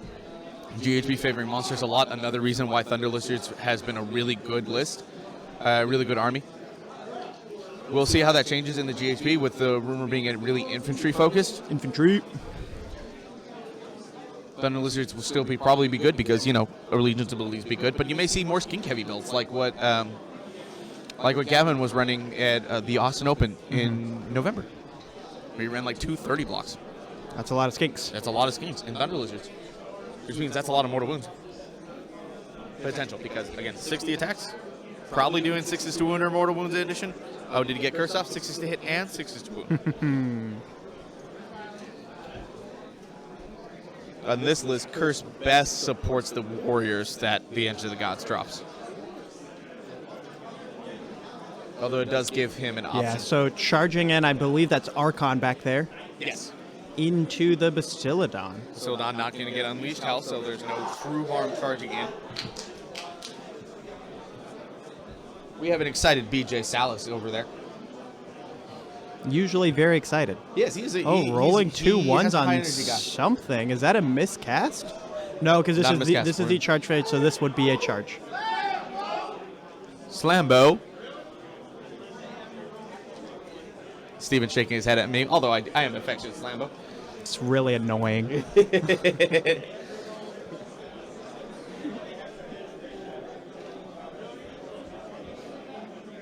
I'm surprised we haven't heard as many Slambos. We do still have Tyler here, one of the bigger Slambo call proponents. But I guess it's not the same without Dan Norris here.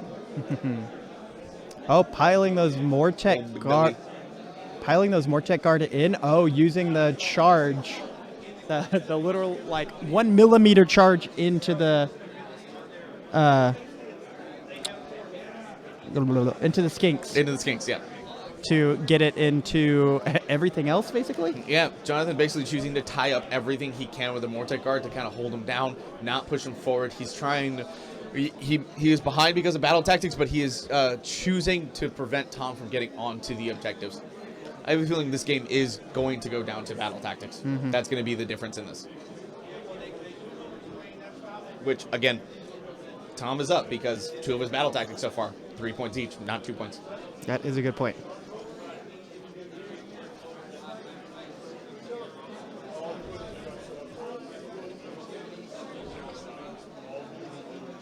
Man, Jonathan showing the back of his head so much to us. If only he had a ponytail. If only he had a ponytail. Could have the had ponytail cam. Next time maybe he has his head down for a little. Got to get a ponytail emote now. Yeah, ponytail emote. I'm gonna draw a ponytail on him next time he has his head over. Mouse at the ready.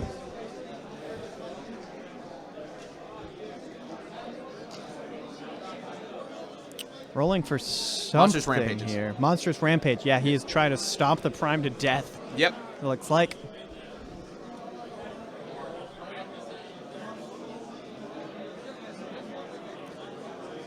Don't know if he got any damage too, but the Prime does have a 4-up ward, so he might have just warded it. I mean, it's very possible that he roared the Prime, so the Prime couldn't all out defense that himself. is true, yeah. Yeah. And I missed what the actual die rolls were, but I'd have to guess it was roared by the fact that Tom didn't make any ward saves.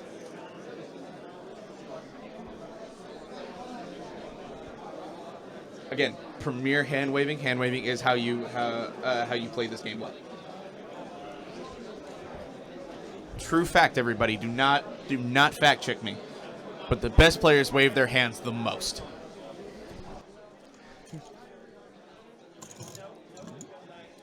Ooh, Jeff trying to kind of entice me over here.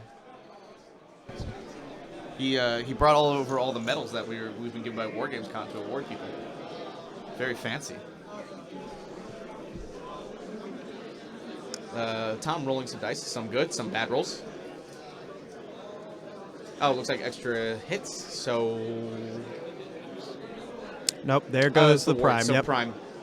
Was the ward And save? there's the battle tactic. The Prime is off the board. That is.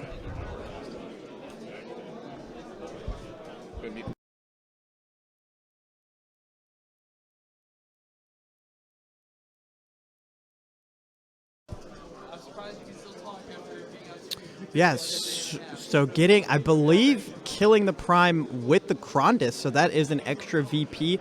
So that will put him at, if he doesn't lose any of his objectives, which he probably won't, that will put him at 9 points. Are you saying extra VP? Not extra VP, because the tithe demands only cares if you did it with a Gothazar Harvester. Oh, interesting. For the Yeah, extra VP. yeah. So it's it just wasn't. 2. Okay. But it was an opportunity to kill the Prime and get bonus VPs. Yeah, from it. yeah. So otherwise, that Prime essentially worth nothing for killing him, other than being a threat removed from the board. Mm-hmm. Being able to get victory points for killing it, fantastic. Now, unfortunately, has to fight into his own Crossfire. I wonder if he knows that he has to make those attacks. He does. It's a risk you take when you make this attack. Right now, Tom attacking with his Basildon, presumably into that Mortek guard into the middle. Either Archon or the Catacross. He piled back in this way, so I'm assuming he's attacking into Mortek guard. Okay, the Mortek guard would make more sense too. Yeah, you're definitely right. Good call, Steven. Yeah, killing those Mortek guard, removing his board presence. Honestly, Tom has enough left on the board that if he kills the Mortek guard, he essentially takes Jonathan out of this game because he won't be able to take objectives. He won't be able to hold objectives. Lambo. So, measuring the engine and the gods to try to get over to that other objective. Yep. Man, Jonathan really needs a double turn to get to 2 to 3 here. He does, because he's gonna have to try to kill that Bastildon on turn 3. He will, yeah, just so he can have bodies free up to do other things. I hope he gives himself a lane to pile in with the Kronspine by piling the Mortek guard kind of up and over.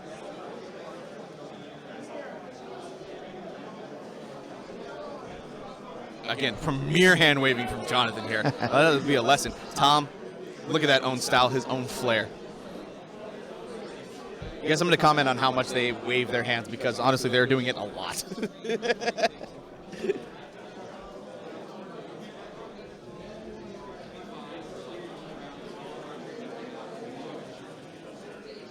Okay, piling in with the Mortek Guard into the Skinks because the Skinks are that Realm Shaper engine ability while keeping Croak out of 3 inches. Yep, because he does not want Croak coming in. I don't know if Croak hits that hard in melee, does he? He can. He So can. his Azurite, like Lightning, he gets 1 attack for every model within range. Fascinating. And the range is 3 inches.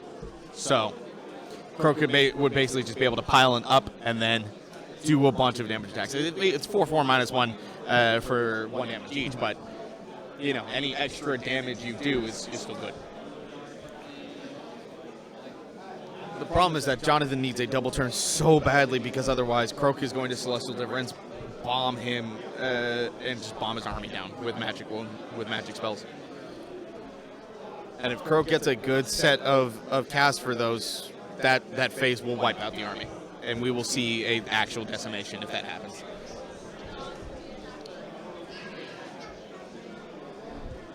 The Prime is down, though, which I'm very happy about. Not a fan of the Prime. Kronspine killing it. Very good. Steven not happy, shaking his head. He would have preferred the other way around, him being a Stormcast player himself.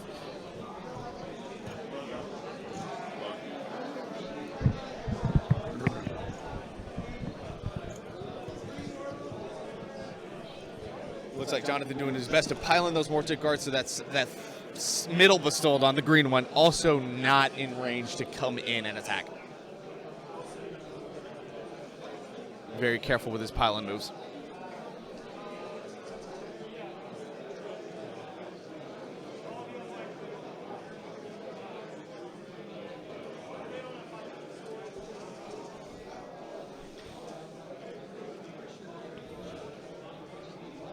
Watching intently for those dice rolls.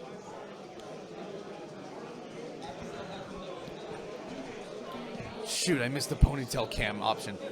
I almost forgot to draw ponytails on both. See, look, hold on. Yeah, dang it.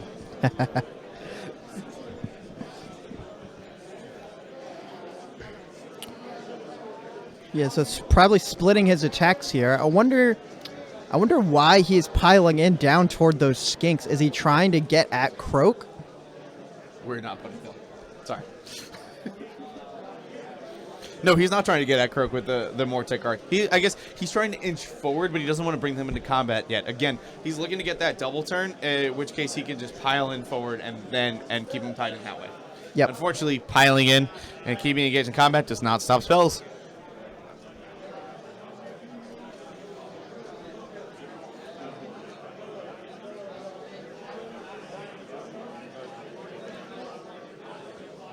Truthfully, Jonathan also just needs Croak to miscast cast one with Croak to get into to basically blank that hero phase. Not getting a lot of buffs. He doesn't have any of the heroes to really get the buffs on there. This list is Tom's list. While I really like it, it doesn't really take advantage of the buffs of the Seraphon. It's really living by the War Scrolls and the Allegiance abilities. Hey, look, one more tech card down.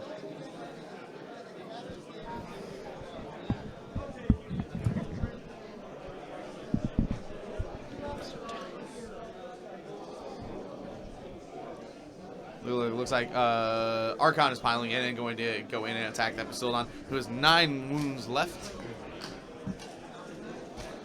Peep that die right there. That is the health die.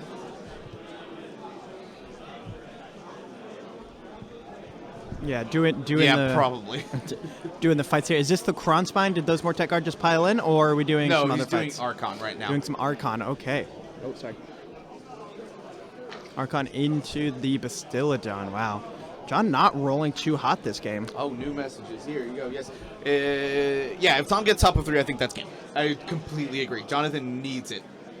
Even if he doesn't, John's still on the back foot. He needs. That's why he needs the double to get in. If Tom wins top of 3, I think it's over. The magic phase. He's too close to Croak with the extra 6 inches of range. He could just Celestial Deliverance everything. That's what I was like. Even if Tom wins priority, he needs to miscast in order for Jonathan to stay in the game. If he doesn't miscast, I legitimately think we will see the actual bloodbath go through. Yeah. And Ryan also pointing out that Kronspine probably just needs to kill the Mortic Guard. I think you're right. If anything, what I think he should do is probably just pile in those Mortic Guard a little bit northward, so that he could try to give Kronspine the lane into the Bastiladon. But the Kronspine already attacked, I think. I don't think so, because a lot of those Mortek Guard would have been dead. Oh, no, he attacked No, into because the I Prime. think he attacked in the Prime. True. Unless he killed him with the Mortek Guard. But I don't think so. I guess we'll find out soon enough. Tom making a lot of noise behind us. I can't tell if it was good, bad, or what, but...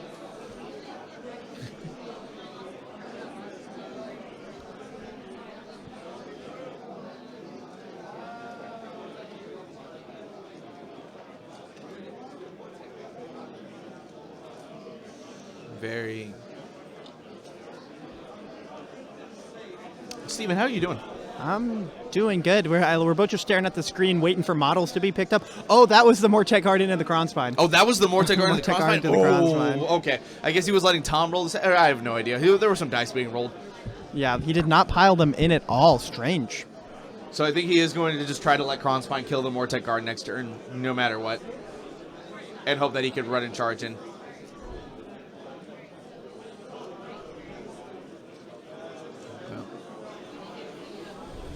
A little bit of a lull in the game while we wait for some more stuff to happen. Lull being the correct word that I wanted to use last game.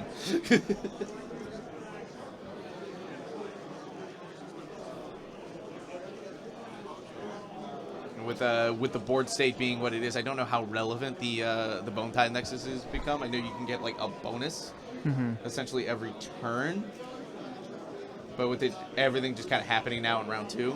Yep. Bastiladon going up to 5 wounds taken. Okay. Out of what, like 40 something? Out of 12. But it might as well be infinity. Is it 4 dice? A lot of dice weren't even rolled around. Okay. Okay. So 2. Another damage going through. Taking that damage. So we're at a full 6. Okay, half dead. Half dead Bastiladon. Oh wow, up to 7. Added another damage die. Is that a 1 or a 2 on there? That is a 1. That is a 1. Okay, yeah, so 7 out of 12. That's still pretty good. Jonathan getting some good damage on that Bastiladon. That does 7 does bracket it all the way to 3rd. I believe that Arcus only doing 6 attacks right now.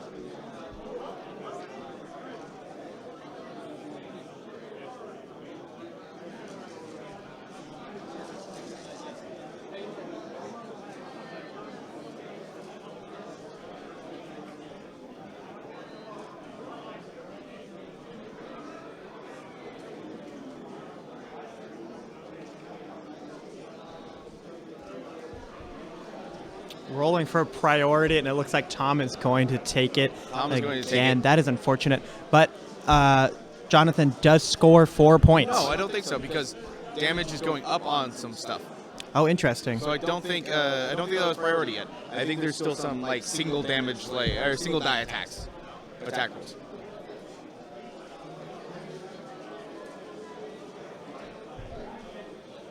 Because that Bastiladon needs to die this turn for Jonathan. Jonathan needs to be free, essentially.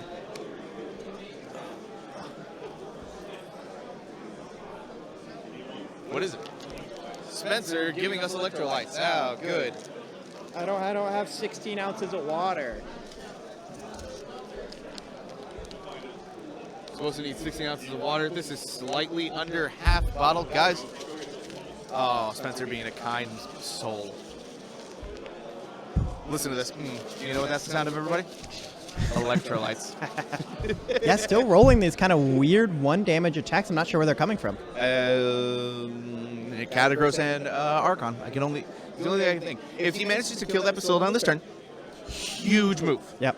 Huge move. Not only will it be an extra point for killing a monster, which will make up for one of those battle tactics he's behind, it will also free Catacross and Archon. It will unbind literally his entire army. Yeah, pretty much. Well, the Mortar Guard will still be able to pile in, but he'll be able to take Katakros and Archon, send it in, and get to that other Bastiladon. What is he doing? I don't know. What are any of us doing? The Krondus already fought, and so did the Mortek Guard engage with the Krondus. Or the Kronspine already went. Kronspine. Yeah. You keep calling it Krondus.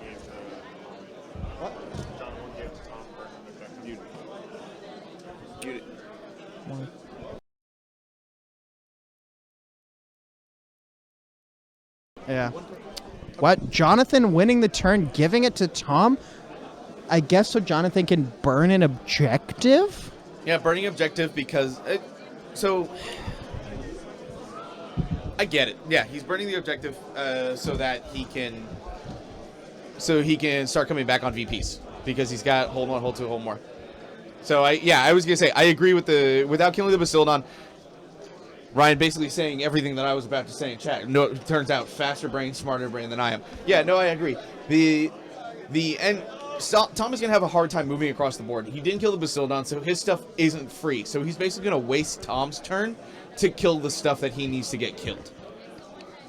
Since he can't do anything so his top, if he took it, his top of turn would just be spent killing his own Mortek Guard and killing the Bastiladon and essentially not having any forward movement in the battle. By giving Tom the turn, he is hugely risking taking a lot of damage with the with Celestial Deliverance and Comet. I mean, he didn't kill the Bastiladon. It doesn't really matter if he takes her turn. He can't do anything with it. Exactly. That's what I mean.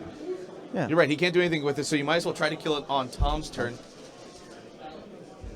You might as well try to kill it on Tom's turn. Kill his Mortek Guard on Tom's turn so that he can free the Kronspine to move around. He can free his other heroes to do stuff, and he's got more objectives than Tom does.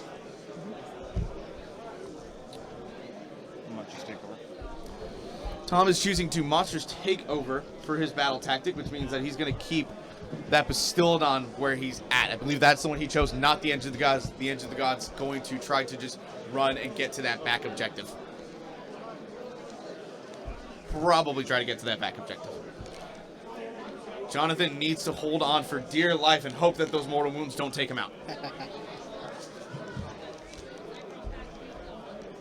He is down bad, folks.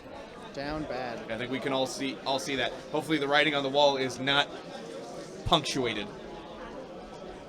Because if the writing on the wall is punctuated, that is sealing the deal for Jonathan. We'll find out after this turn.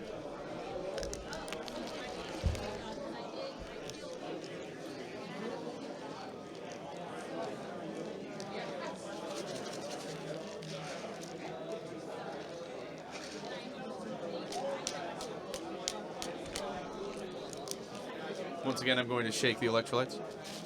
That is the sound of good hydration.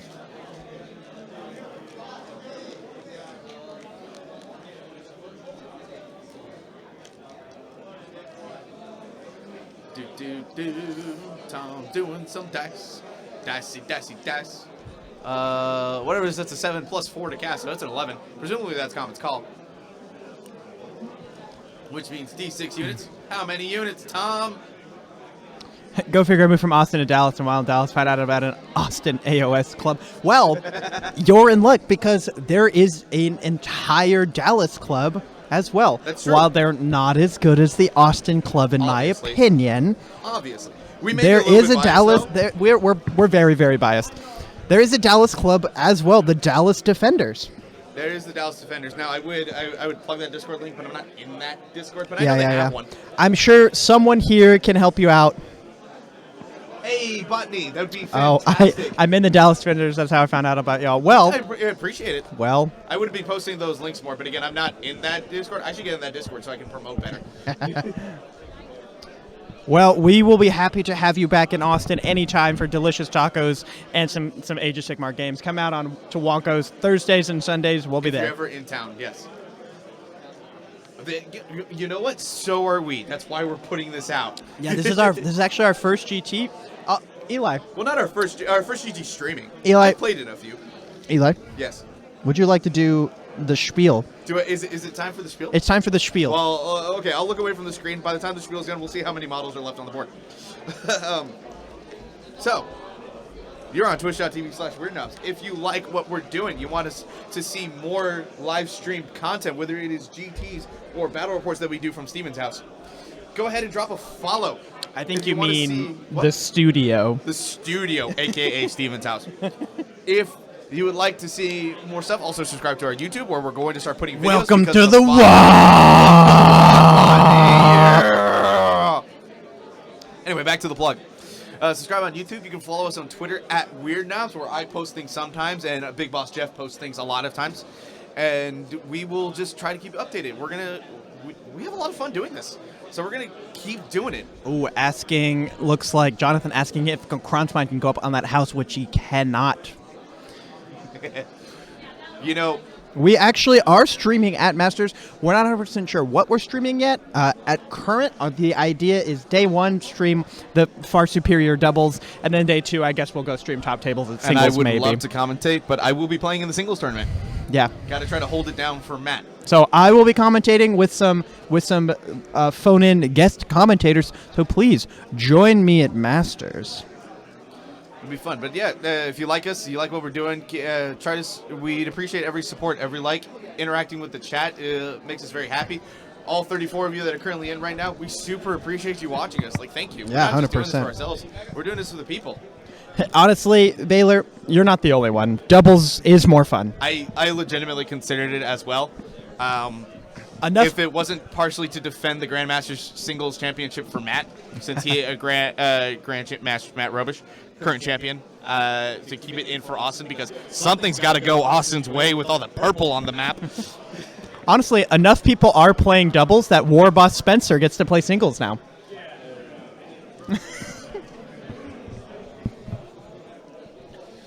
I totally understand that, Chance. For me personally, my goal being this is the first full season that I was playing like competitive AOS in Texas. And, my goal was to make it to the Masters season. Update to the game: we are in bottom of three or top. I saw one. Top of three. He only has one command point. Might still be in top of three. I'm not sure. We'll Find out figure it momentarily. out. We've been talking about a lot of stuff. But yes, we are going to be streaming at Masters. It's still a toss-up of when, what, where, but it's going to happen. Obviously, Waco. We'll be in Waco, War at Boss least. Spencer. Obviously, Waco, but like we don't know where we're going to be at the event. Look, here's my goal, guys. I'm gonna get all my games quickly done. I'm either gonna win quickly or lose quickly, and then I'm just gonna steal Steven's chair on stream and comment on his mic. You're welcome anytime, Eli. You're right, Chris. We gotta get a territory somehow. In the year of the ape, I'd like to see a little bit of green on Of the there. ape. True. Everyone know the real competition is at doubles anyway. Well, what kind of losers would play singles? I mean, we'll see after this year. Got what 'em. doubles. We'll find out. Doubles tournaments are a blast. I played at Adepticon. That was wild. All right. Engine of the Gods, and both of those Bastillodons moving up, trying to lock down the rest of Jonathan's army. One is the loneliest number that you'll ever play. No, I support anyone playing singles if they want to. Two can be as bad as one, except playing doubles where four's more fun. Excellent, Eli. Yeah, honestly, at this point, Tom moving forward just to drown the rest of Jonathan's army in bodies. Chance, I don't think the format of the GT matters. Your liver might fail you anyway. He's got the Engine of the Gods and another Bastillodon within charge range. Yes, he does. So I think he's just going to charge those in and lock them down. Tom looking to just lock Jonathan out of the game. Close it down. Does need another objective for hold 1, hold 2, hold more, though. So. Yes, he does. So he'd be losing the hold more. He's also battle tacked, keeping that monster within 6 is the objective.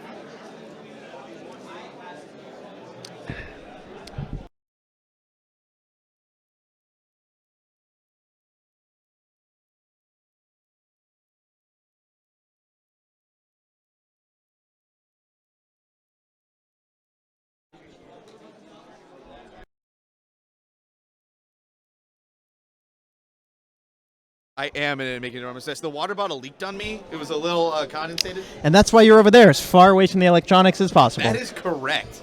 The only thing I can hurt is the mic stand. Have you seen Eli side of the table? Have you seen Eli side of the table?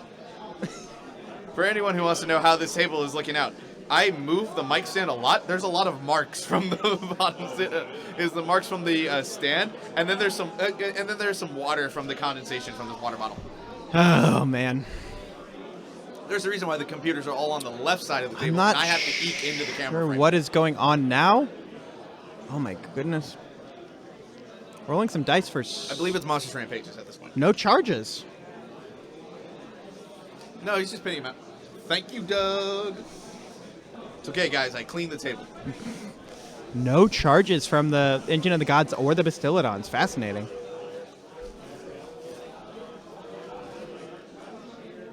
Oh, well, this might be the Engine of the Gods roll. This might be the no because Jonathan rolled a bunch of dice as well. Ward saves. Ward saves from the Engine of the Gods roll. That is true. If the Engine of the Gods rolled a 9 through 12, he just adds your this rolls might everything be within 12 inches. This might be the shooting phase. The big thing is I see a lot less damage on the board, which means I don't think Croak delivered a lot of stuff. No. Which is I miss. It's easy to miss the shooting phase in this matchup because there's not a whole lot of it. There's a lot less than usual for Seraphon because it's triple Arcus Sotek.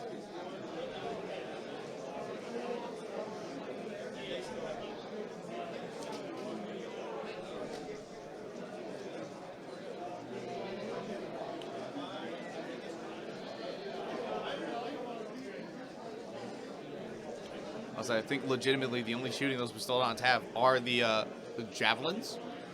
Yep. The Skink Riders.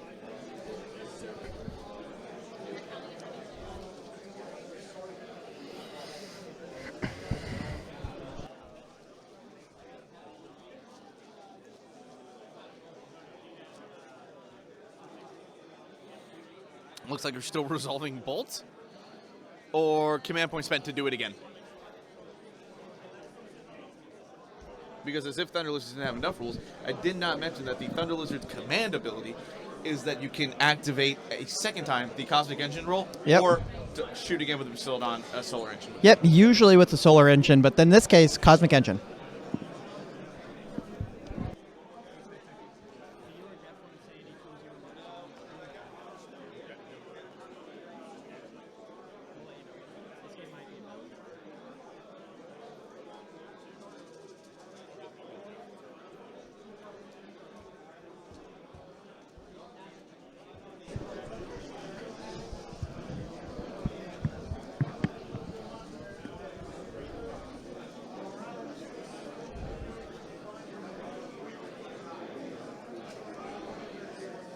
And there's some charges made by the Warriors. Yep, there's the charges made by the Warriors. Rerolling didn't really need it, though. It looks like they got in there on the first try. Yeah. And this Bastillodon also made its charge while we were looking away as While I well. looked away for a second, into, I believe this is... That's a Catacross. Catacross. Yeah. Yep.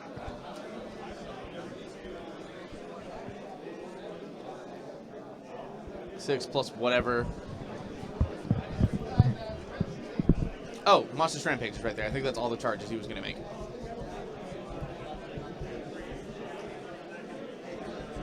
You're absolutely right, Ryan. As soon as you kill one, he throws the other to tie you down. And with the way this OBR list is made, there's not a lot of threats that he can spread out and avoid those Bastillodons with. At some point, he's got to go after them.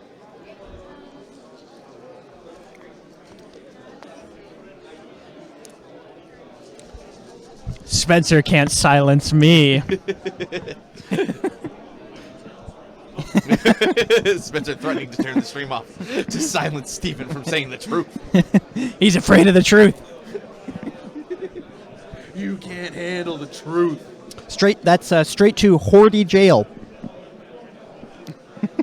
Very, very Hordy. Right? Very Hordy. Yeah, straight to Hordy jail. Straight to Hordy jail. I'm gonna need some. I need to get to a Jeff and get some new shirts. Are we gonna put it right to Hordy jail? Yep. Just put some zombies on there. What were we talking about earlier? What was the chat? anymore. Harrison remembers if he's still here. Not Joe remembers. Usually he comments more, so I think he kind of dipped out for a second, which I'm disappointed in. The reason we were talking about that was because there was a person who's playing 40k who wanted to get into AOS but didn't know what to run. Who told us why. So. Shaky table. Stop messing with our table.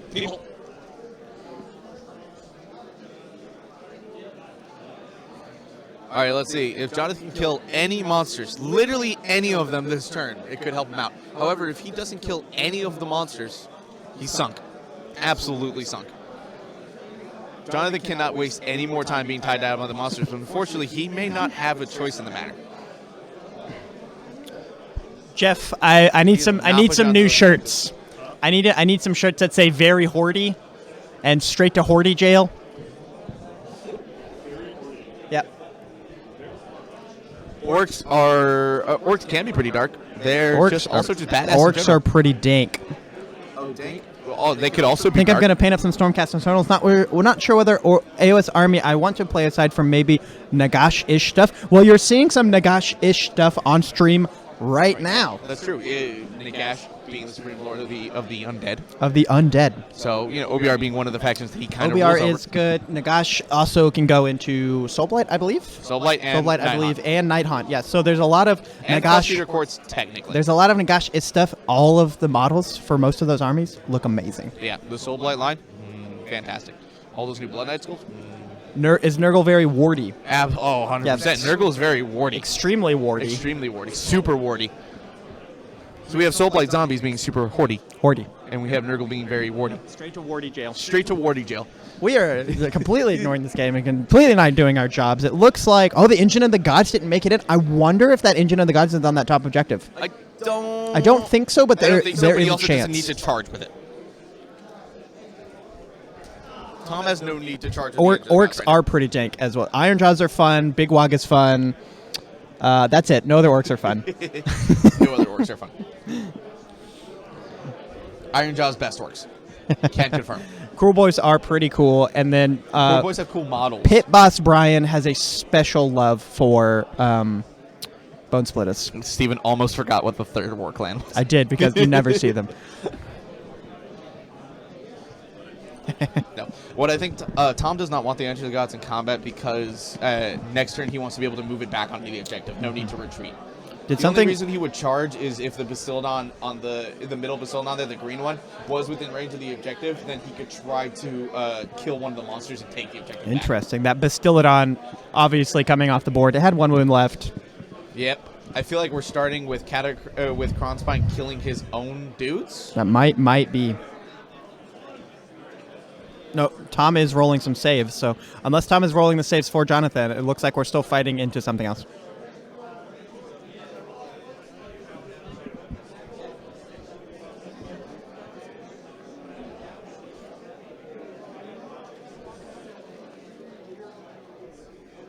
Favorite part of the weekend? Favorite part of the weekend? That's so tough. Honestly, Game 2? Game 2 I think was my favorite game. Game 2 was crazy. It was just... I was so stressed out. I was like, my heart was beating so fast. Game 2 was Alex versus Gavin. Alex versus Gavin. With the game that ended by 1 point. Is the closest game that we've seen on stream all weekend. Yeah. So far. Who knows? Jonathan could I make this closer. I'm really enjoying Soulblight Gravelords a lot recently, so I enjoyed last game too as well. Last game was really fun. Like there were a lot of lulls because there were a lot of long movement phases, long combat. It's such a different playstyle than what I'm used to. Running Super Elite Stormcast, I'm used to very fast games that are over in 1 or 2 turns. Yeah. Soulblight is complete opposite of that. You got to play all 5. All 5.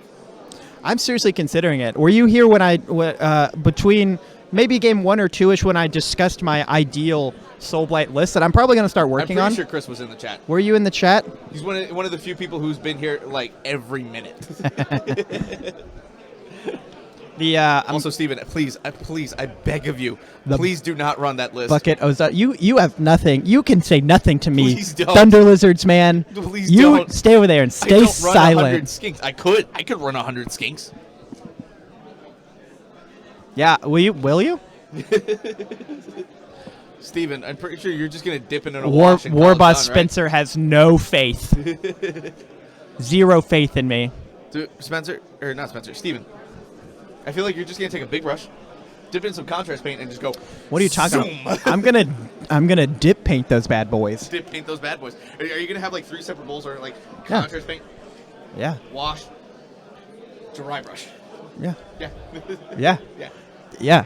I'm gonna mount them all to the base, and then you get a glove with the base, and you just dip them. That's why Steven is finding as many shortcuts as possible to painting the meme zombie Hey, list. I never stated they were going to be painted well. Everyone keeps Also a fair assuming point. that I'm going to paint them well. I never said that. There will be paint. There will be paint on the models. There will be paint on There the will be models. at least 3 colors. Are you sure? Yes. Is it just because the 3 dips are going to be 3 different paint colors? I already know what the guard list is, Spencer, and it's 300 conscripts. God damn it, Steven. I was going to say, please don't talk about that. Go there. Let a real grot take your spot. I'm pretty sure once Steven gets all the zombies, what he's going to do is have like a bunch of us, and then assembly line dip all of the zombies. None of the boys would help me. All the boys would abandon me. Don't lie to yourself, Eli. You wouldn't do that. Yeah, I'm suddenly busy that day. Yeah, I figured. Son of a. All right, getting back to the game. I think we're still rolling combat for Kronspine and the Mortek guard. Getting that out of the way.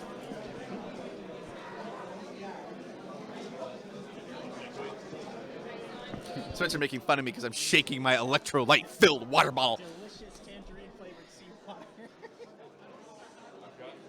Yeah. You know, it's been helping this combat phase. I mean, we just look away, come back. If models are gone, they're gone. A third of this game is, in fact, OBR fighting it itself. Part of the way to make this to do this stream is to look away for a minute, look back, figure out what models disappeared, and then just talk about it. Yeah, honestly, the fact that Kronspine went wild right next to that unit of Mortek guard is extremely unfortunate. He locked himself out of the game. Yeah. Steven, you're right. This tastes like salty tangerine water. Yeah, tangerine flavored like seawater. Tangerine flavored. But not Galveston water because that's gross. But like Galveston water is bad salt. This is good salt because it's electrolytes.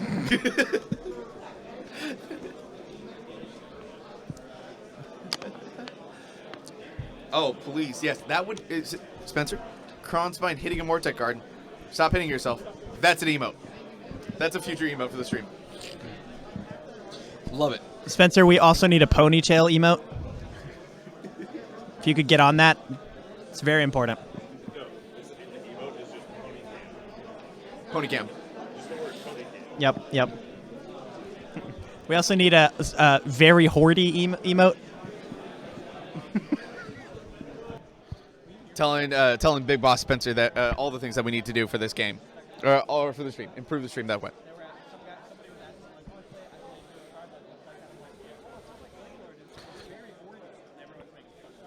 Oh, something to note now that I'm looking at the screen more. White Bastiladon #1 down. I already mentioned that. Well, you know what? I wasn't paying attention to you. I mentioned that literally like 20 minutes ago because it happened like 20 minutes ago. Steven, you act like I remember what happened 5 minutes ago. That's a good point. I do also want to point out that the Mortek guards surrounding the Kronspine are dead. Which we expected to happen, True. right? And this the only Kronspine needs to become more relevant in this game. The only way to do that is if he kills his own unit. They killed the whole unit. So good thing. Jonathan is going to get VP. Ha-ha! VP for killing. Oh, yes, for killing a monster. Good Bastiladon, yes. However, the unfortunate thing is he's going to have to kill another Bastiladon next turn. Like, it needs to happen. Yep. And doing that's not going to give him an extra VP. It is not.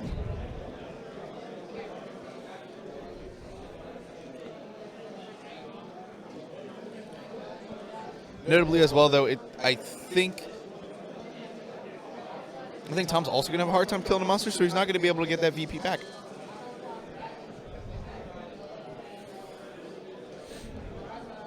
He's not, and he's also going to get hold 1, hold 2, hold more. Because he burned the objective at the top of 3. Remember, Jonathan is not the one who's in control this round. That is true. This is Tom's turn. So Tom is only going to get hold 1, hold 2. Plus the battle tactics. Plus so he's gonna get battle 4 tactic. VP. So it's going to get 4 VP.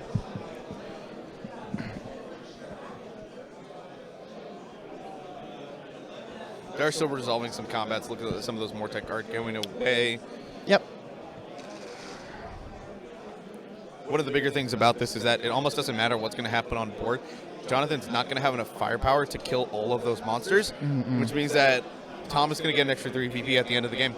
So even if they end up tying through the battle round, Jonathan makes up that extra VP that was lost. And unfortunately, Jonathan's battle tactic hinges on this unit that just happens to be right in the middle. You mean his grand strategy? His grand strategy Yes. has to be right in the middle of the entire board. Yeah. So they're probably not living for too much longer.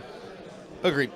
And at the level of play this is, Tom knows that. Tom knows that. He knows it very well. Absolutely knows that. That's why that Basiladon with 3-inch range on the Arcus Tech, firing in the Mortec card. Yep. He firing almost into the gives Mortec card. zero fucks. Yep. About fighting. Galacross. Fighting. Oh, actually, I don't know if the skinks are still in the engine of the gods. He removed the one from the marker from the top. So I think he's dead. I think he probably attacked into those with the Mortec card. He might, if possible, he might actually try to take those Mortec card and jump them into that terrain. He can't because there are enemy units within range of it interesting. as well. That is a good point. So it would have to be clear. Tom getting the skinks in when he did was a matter of was because Jonathan didn't have the Mortec card in range yet.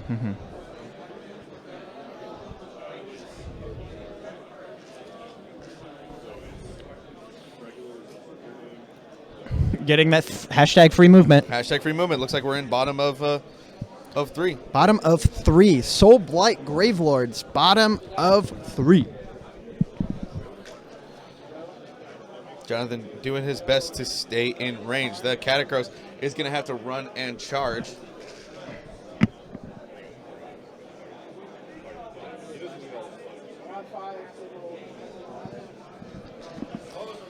Looks like Tom moving those skinks just to give Jonathan a lane to measure 6 inches from the objective, because those skinks are straddling it right now. They're standing directly on top Yep. of it, trying to get back there to take away even more VP from Tom. And we'll find out what battle tactic Jonathan is doing in a second.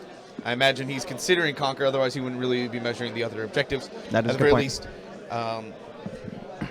that Edge of the Gods I don't think is in range of that objective, so hold 1, hold 2, hold more. Yeah, and he killed the unit of skinks in that Realm Shaper engine, so broken ranks not really available to him right now. Unless he wants to go after those skinks right there. That is Well, true. the Source Guard are also battle line, so he could do that there. He has the Kron Spine still active, and it is running and charging, so, you know, it's possible that we see the Kron Spine go into the skinks. Steven trying to drink his nasty tangerine salt thing and making quite the face. Getting hydrated. Hydration. Everybody, if you haven't hydrated today, make sure you actually go and hydrate. It's good for your health. Water. Good for your health. Good for your mind. Good for your soul. For every sip of water a viewer takes, Brian will also take a sip of water. Brian will also take a sip of water, yes. We still need to figure out how many shots Brian has to take. At least one. At least one. We forgot to mention, I don't know if we mentioned this on stream yesterday. We haven't today, certainly. But yesterday, during Game 3, Joel and Jacob both were rolling really bad dice. Joel making a wager with Brian. Because Joel doesn't drink. But Brian does have alcohol. And Joel rolled so many ones on stream. For every 5 ones that he rolled, Brian has to take 1 shot. I know at the end of the game we counted 4, maybe 5, possibly more, because we weren't counting it all. Brian is going to have himself a fun night tonight. His liver will thank him. Eli, we are getting real good at this because Jonathan is going to conquer on this bottom objective. Would you look at that? And also, I feel like we didn't mention the Game 3 thing because it's not relevant at all. I think it's hilarious that Brian is going to get drunk because of how badly one of our players rolled. Tom's at 15.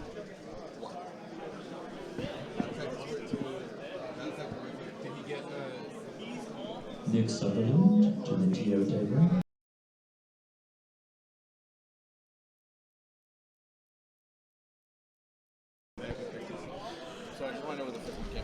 Looks like we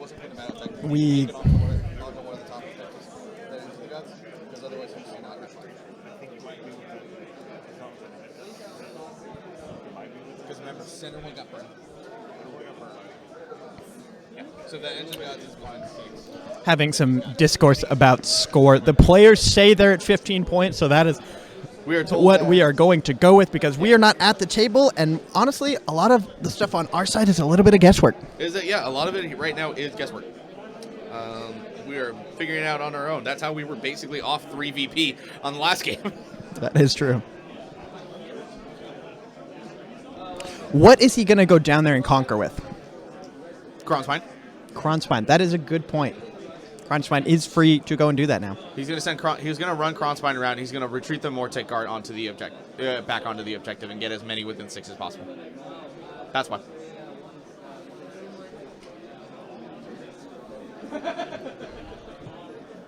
That's the only thing I can think of because that's what makes Kronspine most relevant.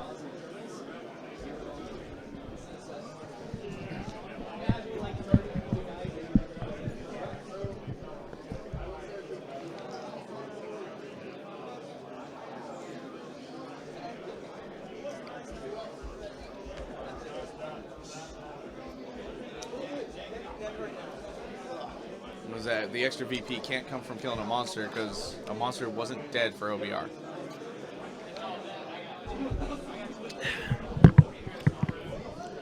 That 15 Stop is 15 is what the players have stated. They're both better than me, so I'm going to believe them. Just like you predicted, like Kronspine going down there, probably just going to munch on some skinks. Yeah, there's only 10 of them there. He has -1 damage against them, but he's still doing enough attacks at Ren that's going to break through everything. If they got shields, so they're +1 to save, so they're 5-ups. If he all outs defense, then he'll at least get a save against the 2 Ren attacks, Yep, but not the 3 Ren attacks. correct. And he only needs to kill 6 of them. He only needs to kill 6 of them, unless he gets Mortek Guard in range, which I don't think he will because of the way Tom spread out on that objective. That is true. Honestly, kind of turning this game around. If he can sit on objectives. Getting rid of that white Bastildon and killing the Mortek Guard helped. Unfortunately for him, it helps. He's got the Kronspine still there. It's still wild. He can use Catacross and Arcan to kind of screen those other 2 objectives. The Engine of the Gods is going to go up there and get the corner objective. Uh-huh. But he's going to hold 1, hold 2, hold more. And if he can sustain that for a few rounds, he's kind of back in the game. The big thing is that, once again, we're looking to see Jonathan get a double. But he also still needs to get this battle tactic. Mm-hmm. He can't drop battle tactics between now and the rest of the game. He really can't. Cannot. But this is one of those games where Jonathan got punched really, really hard early. Yeah, so he's going to have to. I don't think he's not out of the game by a long shot. It's going to be an uphill battle. He's going to have to play really carefully. But there is a pathway to victory for Jonathan. Basically, if he makes a mistake between now and the end of the game, he loses. Correct. And if possible, if he has a chance, he needs to kill all the monsters. It is not going to be stick easy. with the grand strategy. Not at all.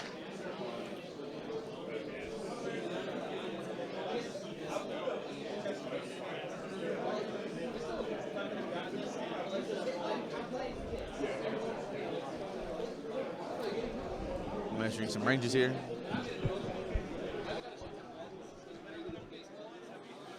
Okay, so he's moving Archon back, staying on that objective. Interesting. Probably because Oh, he I does think not want to take. He doesn't want to cause a redeploy from the engine. Yeah, I see the engine. Even if the Engine of Gods kills Catacross, I think that's Catacross right there. That is Catacross. Even if Engine of the Gods kills Catacross, oh, interesting. But that opens it up for the Engine of the Gods to go take that left corner objective. I wonder what he's playing at. I think he just is trying not to have them in combat as much as possible anymore. And if he goes for the double, he can secure the back line. Well, even if he put Catacross on the other objective, even if the Bastiladon comes in and tries to fight them, if neither of them dies, Jonathan still holds those objectives. Yeah. Because he needs 1 additional model to take it. Yeah. So I'm not I sure. think Catacross couldn't retreat far back enough to get all the way to the Oh, right. but he's actually, also- Catacross only counts for 2 models, I believe, because he's not a monster. Oh, he's not a monster. Then yeah, he only counts for 2. He only counts for 2. Archon does count for 5, so Yes. he would be able to hold an objective against another monster. Yes, absolutely.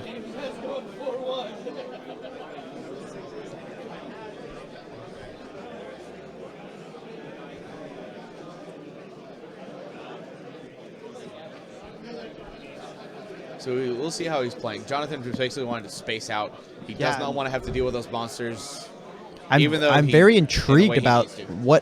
what his actual plan, what his plan for victory actually is at this point. I don't want to count him out because he is an excellent player, but I'm very curious. Yeah, for sure. We'll just have to see how he goes. No, I think he's choosing not to. I guess, or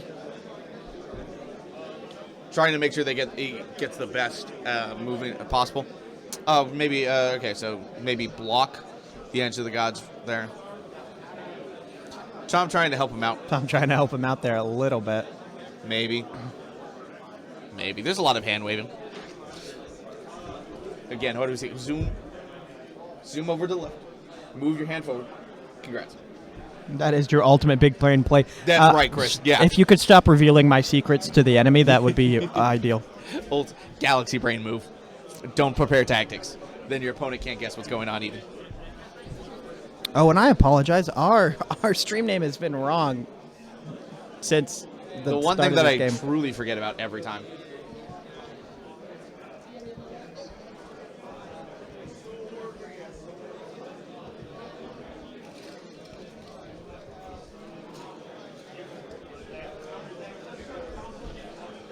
There's more tech guard retreating back to kind of screen that Bastildon. He's really much looking. It looks like he's definitely trying to protect his own objective. So if he gets onto the Skinks, he'll get hold 1, hold 2, hold more. And then honestly, he might burn that for an extra VP. That wouldn't be a bad idea either. Just send things over.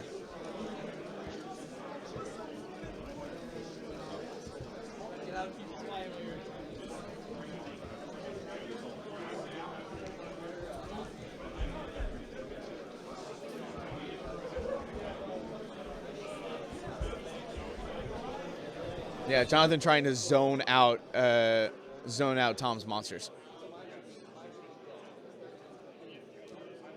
Hey, Steven, you good there? I hear a lot of groaning to my left. Steven lamenting the current gas prices.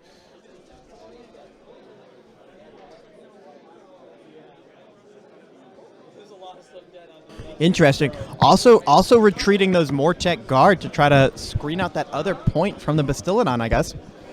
Yes, no, exactly what he's trying to do. At the moment, he's trying to not have to give up position as much as possible. But he also doesn't want to lose more models. Attention 40K players.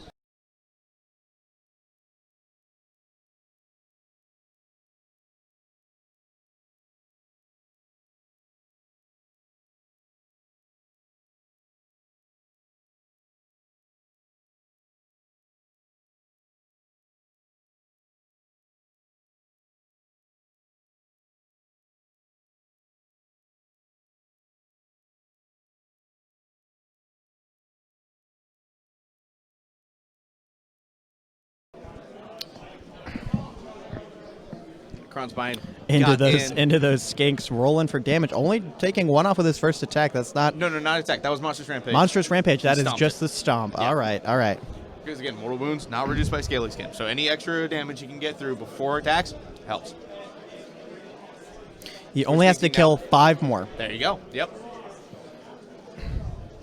Which again, we know the 3-rend damage is just going to go through. And I don't believe Crossmine has been de-leveled yet at all. He is not a bit. Wow, that is. I believe that is the 2 damage attack. No, the 3 damage attack. No ward for these skinks. They're not close to any terrain right now. Wow. Yeah, these skinks are probably all dead. Hey, look at that. Battle tactic achieved. Battle tactic achieved. And Yep. there's the... There's the end of the skink unit. Did not pile in to get that extra movement. Very odd. And I have a feeling if Jonathan takes the double, if Jonathan gets the double, he takes it, he tries to go for broken ranks on the Sarge card. Yep. Would achieve it with a monster, would get the extra VP. That would really help him put him back in this game.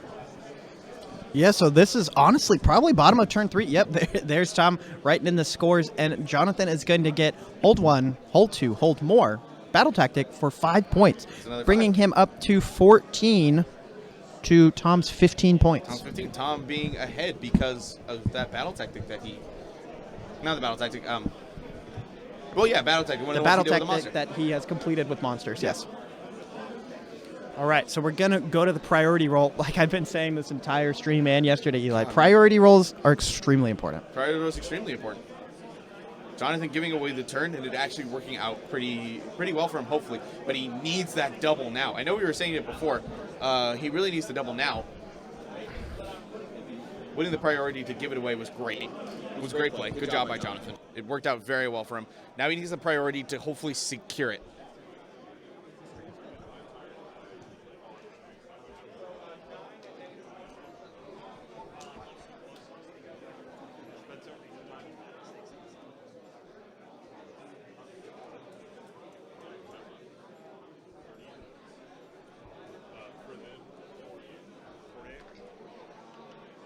I think the table asking for how much time that they had left.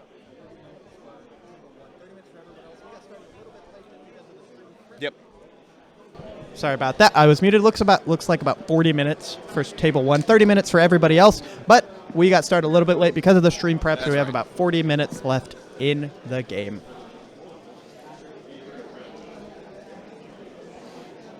And I'm not sure who got top of turn.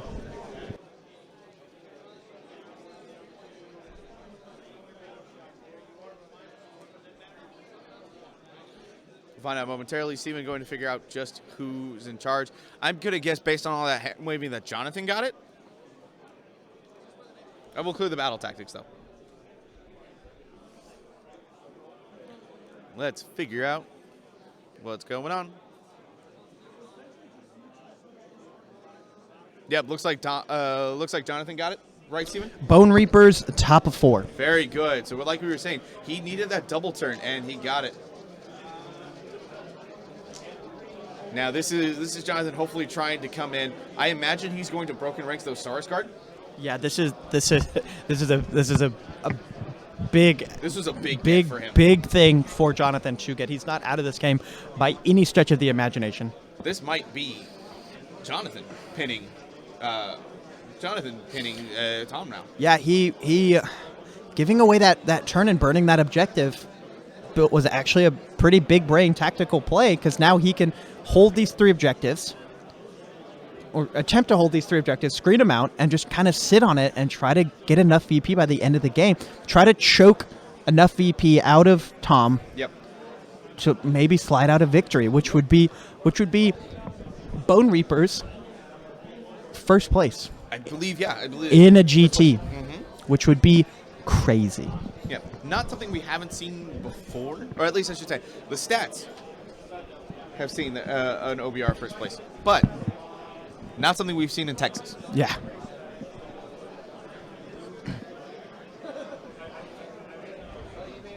So we'll see. And the good thing for Jonathan is that Croak is kind of pushed back. He doesn't really have much in range for all the Mortal Wound spells. He's most worried about Comet's Call, but he doesn't have much in range for Celestial Deliverance except the Kronspine. So if Croak could take out, could D-level a Kronspine, but Spencer, just right this way.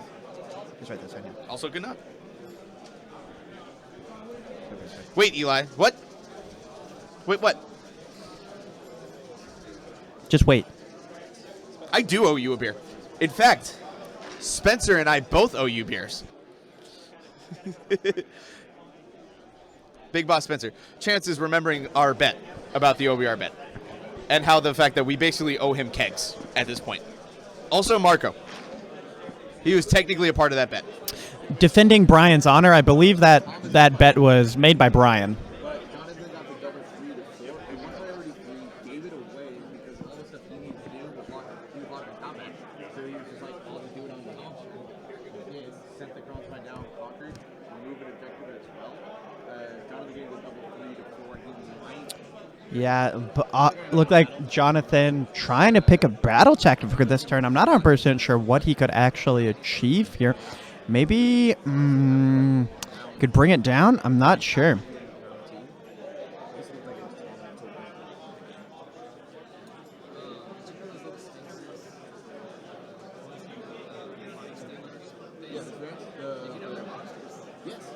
Isn't that wild? So easy to get bring it down. Yeah. So easy to get myself metamorphosis and then to bring it down. It's crazy. I was like, oh, I'm just gonna do this. I was gonna say, not good to run that into you. Like I got a bunch of extra points. Oh, I messed up. I didn't get myself Tom seeing where he can get to. He can give some of his monsters fly with Croak, correct? Crow can, yes. He can give D3 units the gift from the heavens and stuff. But that's command ability in his hero phase. Interesting. It's also +1 to save against shooting, but that's not as relevant against Jonathan. Also, Chance, we made that bet last summer. Once again, Eli, I don't think you heard me. Defending Brian's honor. I think Brian made this bet. No, I made the bet. Oh, okay. I'm the one who made that post in the Discord. It is pinned by me. I don't know if Brian would agree with you, but Brian is not part of this bet, actually. I think Brian might be on Chance's side, actually. Yeah, this is COVID bets. Yeah, you're right. That is on me. But you know what? I get to buy my friends a beer. I'm not going to say no to that. I will happily contribute to your Liberty. Jonathan picks Monstrous Takeover at some point. Probably here, maybe here. It's going to be one of the ones above. It's probably Archon. We don't know. Presumably it's Archon because he's just got to be on an objective. He's going to move up slightly. Well, I mean he can't. Kronspine is wild, so he can't pick it for Monstrous Takeover right now, right? He can pick it for Monsters Takeover, but he doesn't really want to. He needs Kronspine to go in and deal some damage. That is true. I don't know. I would have picked Broken Ranks, but he's going for something that's more of a sure thing, I guess.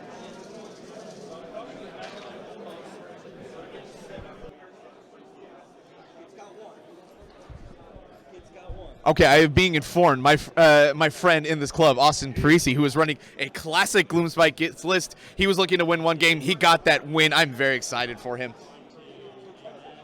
It is Gitz. He is down bad. A 1-4 record is better than an 0-5 record. I'm very excited. Back to this game, though. A lot of hand waving once again. Pointing. Looks like we're probably in a movement phase. There's so much hand waving. So much hand gesturing here.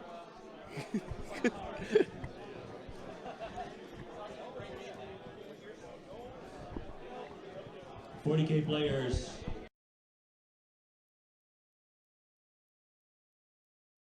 Thank you so much, Rats. Reach The deathmatch TGG. starts now. 40K continuing to interrupt my sentences with their announcements. We appreciate the setup. We're looking to continue to improve it, so if anybody's had any feedback, we'll happily take some. Best feedback we've gotten so far is that, yeah, we have a lot of dead space. We need to utilize it. We're going to find ways to start doing it. However, currently I am solo. Steven walked away from me. I have no idea where he went. He did not tell me. Spencer, would you like to please come and color commentate with me? Eli, I think your hair has enough color for the both of us. You're not wrong. Although the color is fading. Although maybe not as much as I was yesterday after Game 3. I was low. I was low on energy. Well, I mean, next time we'll just have to get you a Snickers.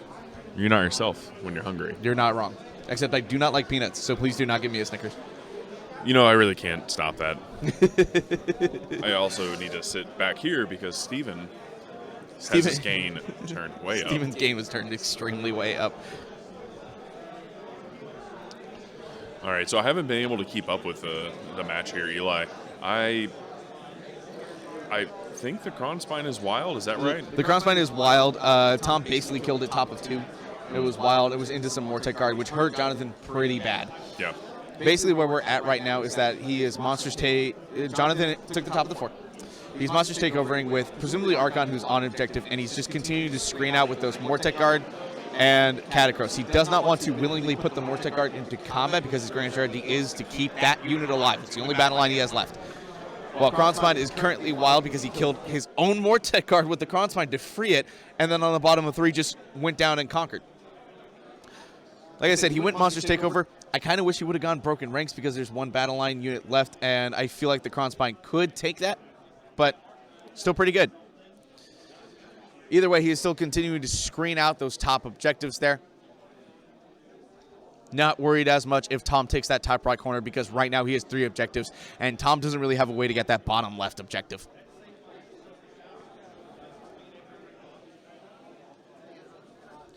Hoping to neuter that 1 VP from him and keep it back up.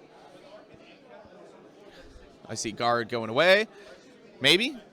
Saves. Okay, that's 2 dead.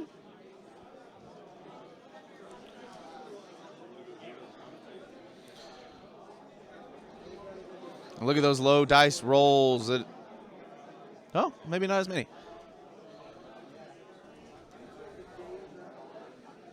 Two more. Okay, so four guard dead. Good. There's the one that's good on Battle Shock. And we're fine. So I guess it's fine not to take Broken Ranks there. Would you look at that? Jonathan getting hold 1, hold 2, hold more, and his battle tactic. Another 5 points for him to put him up 19. Oh, I got overzealous there. 19 to 15. Going into bottom of 4. Let me see if I can change that on the screen because, again, I'm by myself.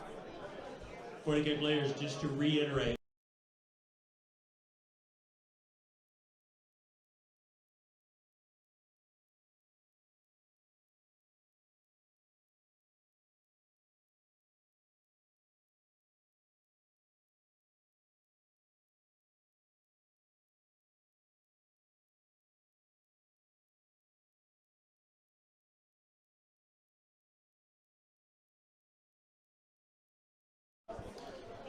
Tom into casting some spells. Once again, the only thing in range for most of his damage from Croak is that Kronspine there. Which, if Kronspine D-levels, it's not the worst thing in the world right now. However, I don't know what his battle tactic is. I will have to find out momentarily. Give me 1 second, y'all. I will go figure that out.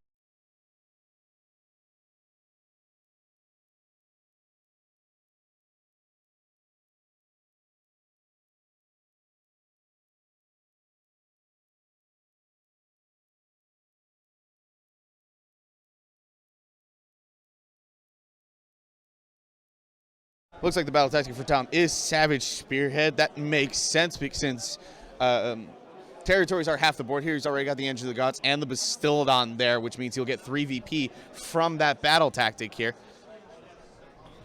Steven, welcome back. Thank you. In case you missed it, because you came in like halfway through my sentence, Tom is choosing Savage Spearhead for his battle tactic, which makes sense. He's got the Bastillodon and the Engine of the Gods there. Are we at top of? Bottom of 4. Bottom of 4. This is still a thing where what might be the difference in the game is the battle tactics, like we said. Because Tom is going to get 3 of his battle tactics done with monsters, so they're extra VPs. Hello, first-time chatter. Love the setup. Thank you very much. We are always trying to improve. If you have any suggestions, please let us know. Reach out to us, interact with us. Where are you from? What you're running? All the good stuff.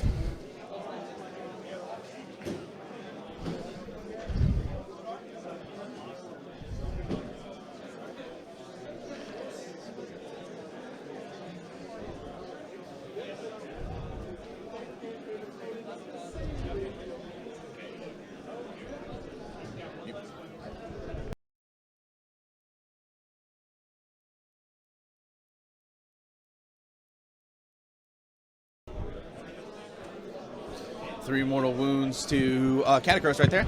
Wow, a lot of Mortek Guard off the board since I came back. That is crazy. Yes, it looks like Croak did Stellar Tempest, very likely. And Comet's Call. Comet's Calm. Almost forgetting my own spell. Hit the Kronspine Also there. looks like Kronspine came down here and bashed up a unit of... Yes, while you were gone, he came in, killed 4 of the Saurus card. Tom rolled a 1 on the Battle Shock, so he was good. Oof.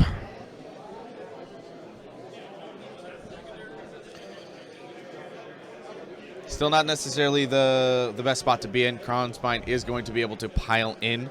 Yep. Mm-hmm. And if he doesn't move Croak away, Kronspine is going to be able to pile into Croak, and that would not be ideal because he can't retreat from a Kronspine. because I can't tell if Croak is within 3 inches or not. That's something to figure out on movement. Yeah, I'm not going to lie. I honestly thought Jonathan might have been out of this game, but he is slowly clawing it back. Jonathan crawled his way back into this game. He's going to make it a close game. Just goes to show, like, this is top table. Don't count anyone out ever. This is why you play it out. This is why you play it out every game.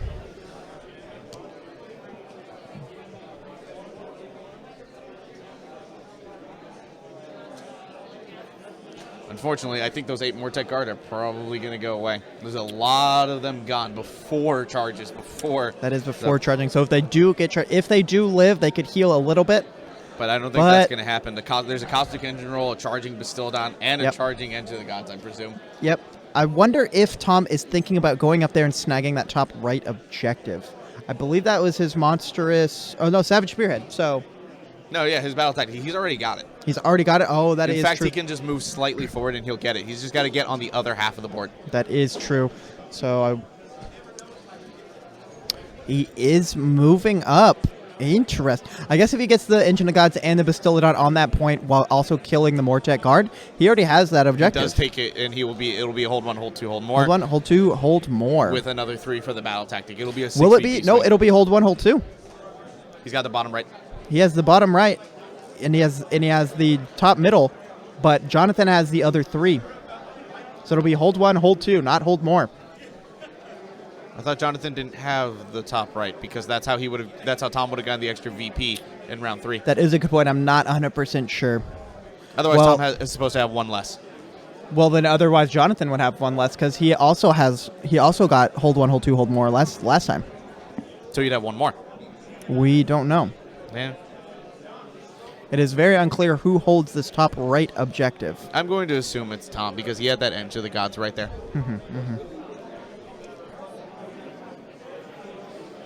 And part of the issue is I can't see the edge of that base. Yep.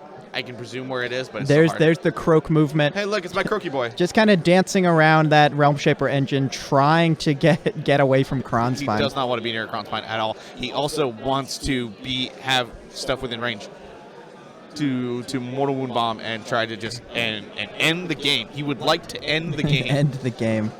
Game's not over until round 5, Eli.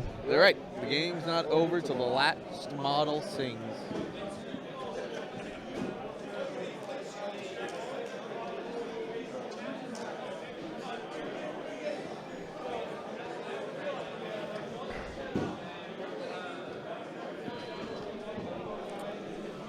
Tom measuring some stuff at the bottom of the mat here. Gonna get rid of the scores so y'all can see.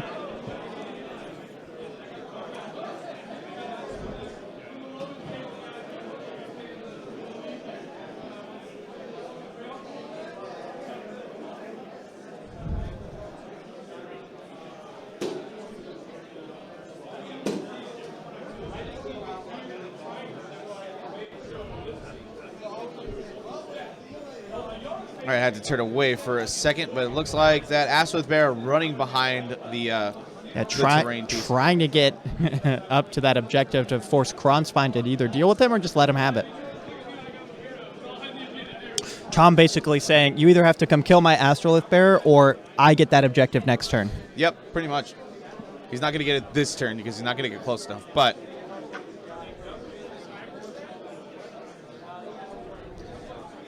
Now, you will have to be careful because if Jonathan wins the priority for round 5, he can just ignore that objective and send the Kronspine into the monsters. He does not care to kill Croak at this point. He wants to kill the Bastildon if he can. Or send the Kronspine into that other objective on the bottom right. The guaranteed point from hold 1, hold 2, hold more, or the extra monster point. I think that's the hard part. I think not necessarily hard because of the choice, but I think it's hard to maneuver there. With that big base, it's not flying, I don't think. I believe the Kronspine can fly. Oh, if it can fly, then yeah, you just go straight across. Because otherwise you couldn't go anywhere at this point. True. 6, 7, 8, 9, 10, 11. 10, 11. That's Bolt.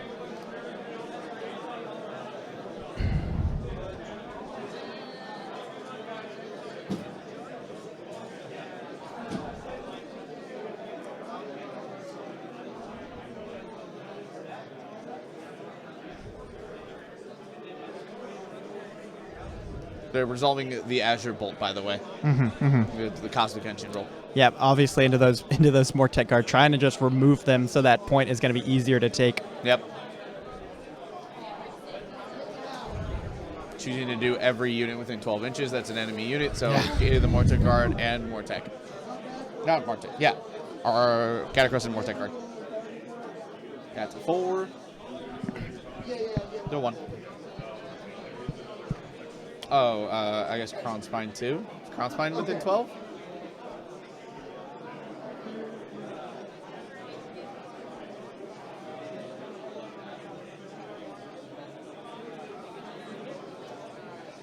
Oh, we're in the charge rules now. Okay. Pat Bastildon making it in. Doesn't look like he's in. So now it's the Edge of the Gods, which I see a 1 and a 2. That doesn't make...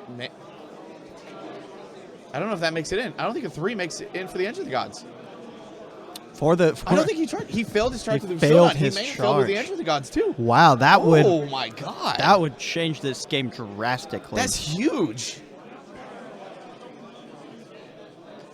Yeah, he failed both his charges, so it just went down to combat. Monsters Rampage, he went ahead and stomped the Saurus Warrior. It looks like he's gonna kill it in combat. Wow. Or kill it before combat starts.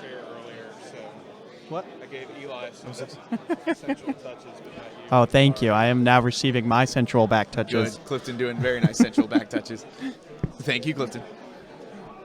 Also, Eli, outside of the game right now, I just want to point out, before this game resolves, guess who's in first place? Who is in first place? It's Jacob Matthias. Jacob Matthias. You know what he's playing? He's playing Ogres. He was Ogre our, Ma Tribe. Yeah, he was on our round 3. Ogres. yesterday. He's the one who beat Joel. Ogre's first place right Love now. to see Ogres first place. Before He's this, on the bullet list, too. before this game ends, Before this game ends. he will likely drop to second. But Okay. So what? he will likely drop to second. But for a brief moment, Ogre first place. Remember, the way that we have it set up, basically this round is worth like triple points. So huge leads. Yep. Also huge comebacks. It's really meant to I make believe these, like, I huge believe shakeups. Jacob scored 90 points in his last game. 90 max points game. Holy crap. They're getting 90 points because of the difference.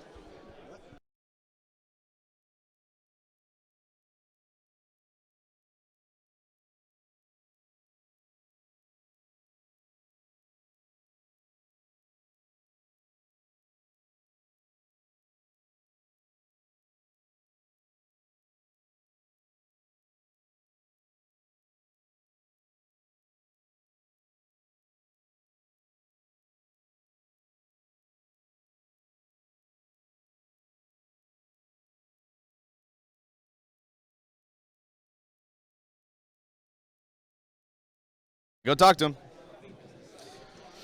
Being told that it was a 6-point turn for Tom, that is factually inaccurate because I don't think he's on that bottom left objective. So it should just be hold 1, hold 2, and then 3 for the battle tactic because he did Savage Spearhead with his 2 monsters. I'm going to give him 5 VP for right now. I'd very much like to see how he got that 6-point.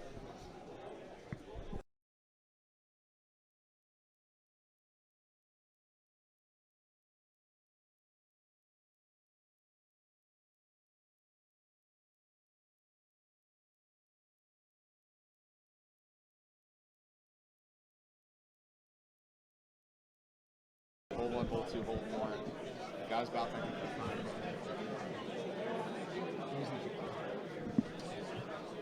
We are sitting at 18 to 20 going into round 5. Honestly, Jonathan the Bone Reaper player really clawing this game back and putting himself back in the running for actually taking the win, which is astonishing. Just fantastic players at the top tables.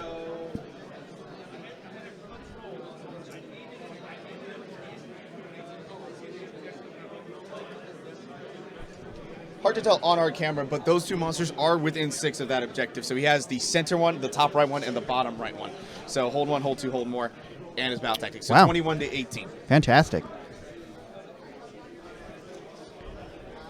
One thing that would be nice now, that after doing 5 rounds as GT, would be being able to do an overlay of 6 inches within where the objectives would be a little bit easier for us to see. It would be a little bit hard to do without actually getting a permanent camera setup. It is in the works for the permanent setup, but Yeah. for the mobile setup, that would be a little bit difficult to do Yeah, just absolutely, just with the focus and everything like that. If we had the money, we could do like a digital table that would Oh. have everything on there. But, that would cost a lot of money. We could just have objective markers, like physical ones, We could just do which like would honest, cost like way the Honest Wargamer way style, less like, money. Yeah, Yeah, absolutely, they would. that would cost way less money, Eli. The thing is, we need to make them non-reflective. That is Yeah. the hard part. So So we might looking- need to get some neoprene versions. So looking into this game, I was just saying how Jonathan was clawing back, trying to get that win, but now without his grand strategy and not being able to take away Tom's grand strategy, it's worth 3 points. I don't know if he can actually pull this off. So luckily he still has his grade strategy at the moment. We are rolling for something. I'm not sure what. I don't know what either. Might be Bonereapers top of turn 5? It is Bonereapers top of turn 5 because Tom has 3 Tom command got points. 3 Yep. command points. God, we're so smart. We're so good. We're so good at our jobs. So Bonereapers taking it. Keeping priority. Very good, very good. What battle tactics does Jonathan really have at his disposal? Let's look at. I'm going to see if there's anything in the Ossiarch Bonereapers list. Friendly Cavalist Death Riders doesn't have those. And if 2 or more friendly Ossiarch Bonereapers had slain models, return to them with the Reckonate Construct's Ossiarch command ability this turn. So probably not good to try. I think his goal is to send that Kron Spine over. Yep, trying to stay outside of 9 so to deny the redeploy back onto the objective. Yeah, pretty much. If Tom rolls a 6 on that redeploy, he could get back onto the objective and keep it out of Tom's control. Yep. Absolutely. And like you said, grand strategy pretty much Aggressive expansion. That Okay. makes sense. Oh, Makes yep. all He's the going to sense in the hold the top and the bottom. not the top and the bottom. Sorry, the left and the right. Yep, So the left and if the you right and the flip bottom. the screen, it would be the top and the bottom. That's true. Yeah, it's correct. Yeah, sure. If you rotated the screen 90 degrees. So yeah, he already has the bottom left objective because the Astrolith Bear could not get within 6. not. So he's basically just got to send Kron Spine over, which it is going to run. It moves, I forget how long at its level. I believe it moves 14. I want to say it's 14. So if he gets the... So at least 15 inches. I think that is spell, a spell, probably. Deathly Invocations. Okay. Or, some sort of roll to bring stuff back.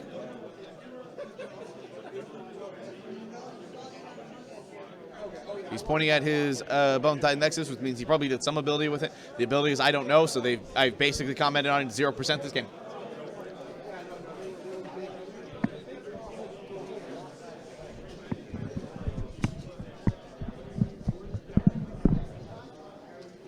Let's see what's going on.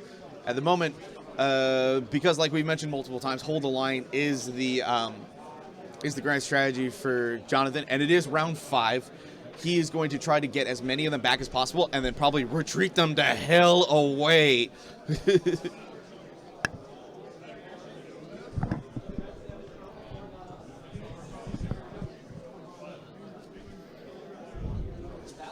I say retreat them the hell away, but he is still going to want to keep them within 6.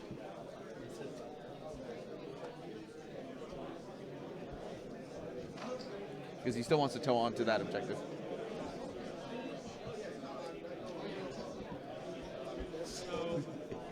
Evan said his was Austin.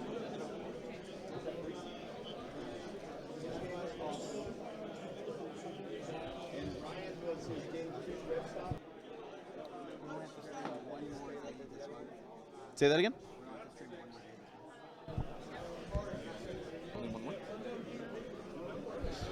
Jonathan measuring the all-important movement there. Kind of bumping that Kron Spine around a little bit, both of them. I think he makes it in, gets that battle tactic There we go. without the redeploy. Without forcing the redeploy. You like to see it. Yeah, kind of maxing out his battle points. I don't know if it's going to be enough to score him the win. Like we said multiple times, I think a lot of this is going to come down to Tom was able to get battle tactics with the monster, Yep. getting extra VP where Jonathan could not. Yep. And I think that's the difference in this game. It might not be enough to score him the win, but it might be enough to Kingmaker and Ogre number 1. It might be enough. The differential might be enough to King make Ogre Mawtribe for number 1. Ogre's Wouldn't number that 1. be wild? that we stream top table and neither one of these people wins. That would be insane. That would be wild.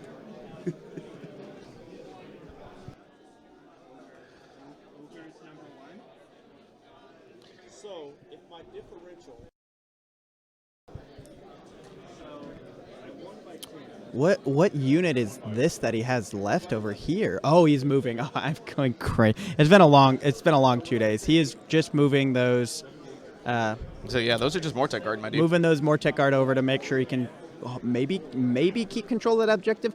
Probably not, but he's going to try. I don't think it matters at this point. If he gives up if his goal Oh, is to not give actually, up objectives. He might just charge the Mortec Guard and hope they live, and then Tom won't be able to move toward objective and capture it. Yeah. We'll see how it goes. Does a Wild Incarnate have to charge?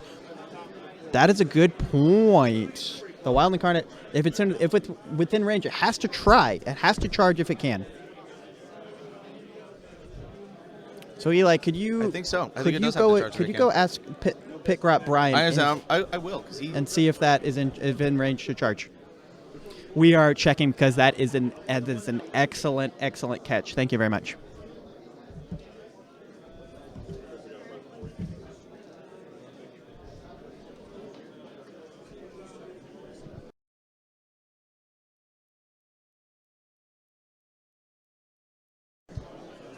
So, yes, he has to charge. In fact, Brian has told me that Jonathan wants to charge. He wants to try to get into the Bastillodon on the right side there, this white one here. Uh-huh.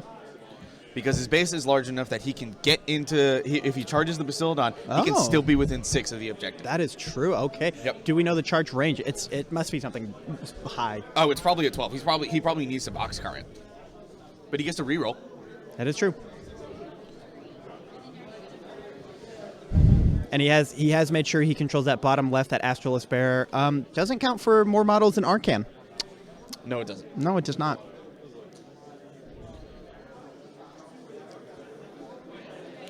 Oh shit! Is that boxcars? I think that's boxcars. Oh my god! Oh my god! So the Because- Crossbite might get into the Bastillodon. Well, because one of our viewers brought up an excellent point. Yeah, he just stays half an inch away. Oh my god. Brought up an excellent point. If he wouldn't have rolled high enough, he would have had to charge into Croak and go away from objective. That's also true. Yes, he needed to roll high enough to get into the Bastillodon. Oh, wait, hold on. Wow. I don't understand what's going on. Why did we move back? Why? Yeah, I was gonna say he's half an inch away. He's on the objective. Wow. He doesn't need to pile in further. Perfect. So he's gonna get his battle tactic. If he rolls well, and he kills the Bastillodon, that's also a monster point. And also, he could wait and kill it in round 5 and still get the monster point. This is round 5. This is Top of 5. No. What I mean is, if he doesn't kill it top of 5, the Bastillodon can't retreat. He could kill it in Bottom of 5 5, because I don't think the Kronspine is de-leveled. Yeah. That was an excellent. These are not prime. These are not priority targets. These are not priority targets. They are Arc of Sotek. Yeah, the Arc of Sotek specifically is now a separate unit, so does not give priority targets away. But that was an excellent catch. I didn't even notice that that Croak was in range to be charged by the Kronspine. Wow, Jonathan taking a big risk there. You did get baited by the model. That's okay. Because it looks like because again, these are the ones that believe he's borrowing from has a Justin solar Griffith, engine on it. And he used them as solar engines, so. But they are meant to be Arc of Sotex. I believe that Bastillodon that actually has the Arc of Sotek is Tom's own model. But he could not get 3 done in time. Hence why they look the same. Or why they look different. Not the same. That is the opposite of what I intended to mean. I'm getting all excited now. This is going to be a really cool end to the finish. In fact, you guys can't see the everything else around. This game is one of the only ones happening left. There's a lot of people watching it because it is very close. And it is a game for top place.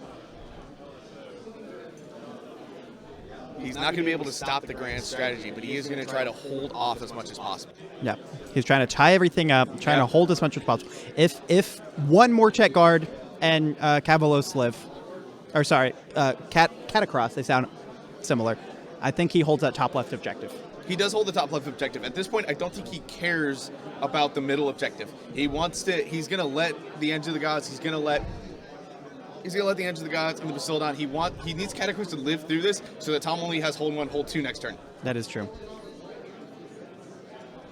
It would be even better if he could kill the Bastillodon. Yeah, I don't know what combat this is, but we are doing some fighting here. Presumably, this is only the Bastillodon. I would assume he roared. We missed the Monstrous Rampage, but if he got the roar, yes, this is Kronspine into the Bastillodon. yes.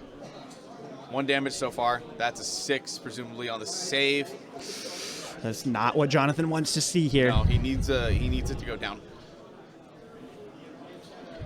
Tom's going to try to kill those Mortek guards so he can run and capture that point on his turn now.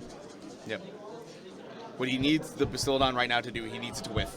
He needs no 6s, preferably, and No 6s. well, this is the tail. This is the tail. Rolling a save. Rolling Got to a 6, save he's for good. that tail. Now he's rolling 18 dice for the Arc of Sotek Yes, itself. because this one is a full health Bastiladon.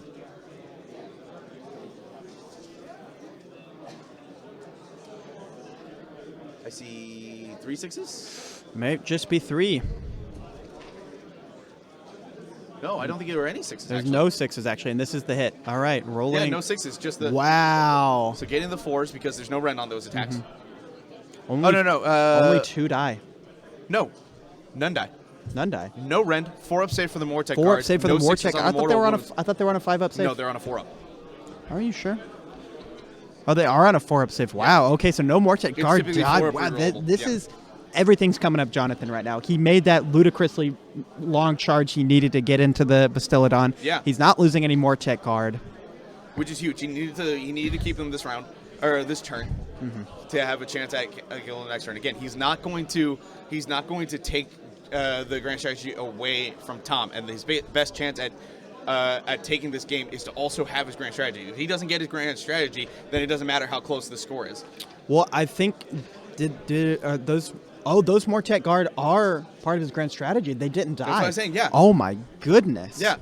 So if Tom doesn't kill them, and he's not going to be able to get, and Tom's not going to get the Engine of the Gods in there because the Bastiladon's basically pinned because of Catacross right there. Yep.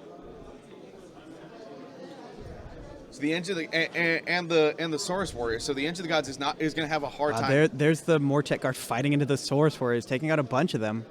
Fair, because that's extra attacks they haven't actually Yeah. done in combat. He is going to basically he's going to try to get as much combat in there as possible. He needs to kill those Mortek card. If he doesn't, then at least they both go up 3 VP. If he does lose the Mortek guard, then it doesn't matter how close it got. It's going to be Tom's round 5 plus 3 VP for the battle tactic. Yeah. For the grand strategy. What battle tactic is Tom gonna try next turn? I wonder. I don't know. He already did Broken Ranks. He already did Broken Ranks. He already did Savage did Spirit. Conquer. Already did Conquer. Already did Ferocious Advance. There's not much he could I think do. he's got aggressive expansion. Aggressive expansion. Yes, he does. Because he does have those 2 top middle ones. The interesting thing about 404 is that no one is burning objectives, and no one's going to really be able to burn objectives unless he could burn with the Engine of the Gods into that top one right there. Oh, I completely forgot you could score extra points by doing that. By burning the objective. It just hasn't come up. This is an insanely close game now. I honestly did not think that this was going to happen. I am happy that it happened because it's making for an exciting ending, if you can't tell by my voice change.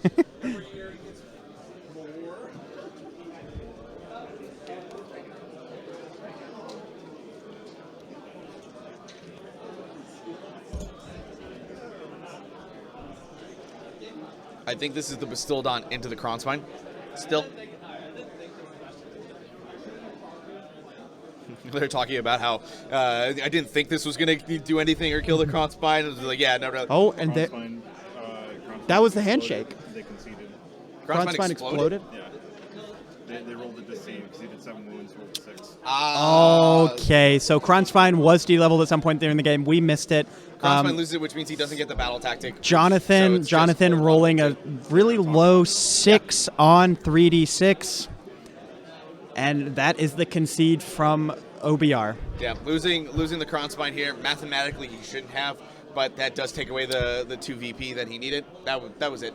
Yeah. Losing the Kronspine lost the Rolling a 6 on 3d6 is painful, but that's the handshake right there. And really,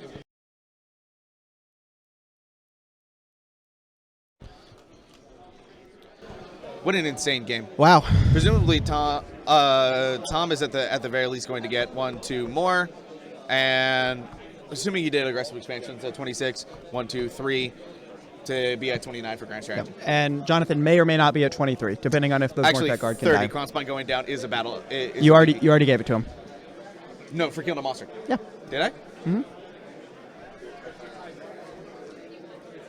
Yeah, that was a wild game. It was a crazy game to end on for Smash and Bash. For real. 2020, the first annual Smash and Bash. A bit of a slow start. I know.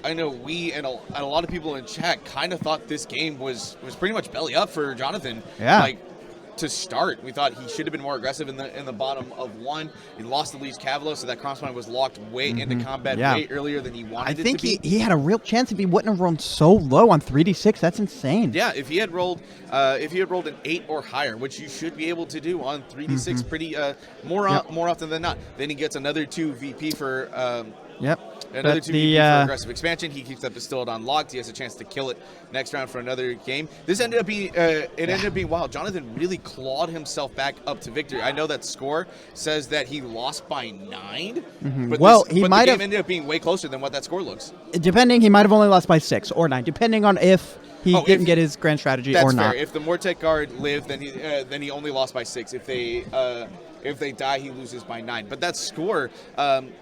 It doesn't really accurately reflect how close this game ended up being. Yeah, this game was extremely close. This game was a lot closer, yeah. But in the end, it's a dice game. It's a dice game. Sometimes you get unlucky. Yeah. He got insanely lucky with his long charge, actually giving him a chance at the win, but then he got unlucky. The Kronspine exploded.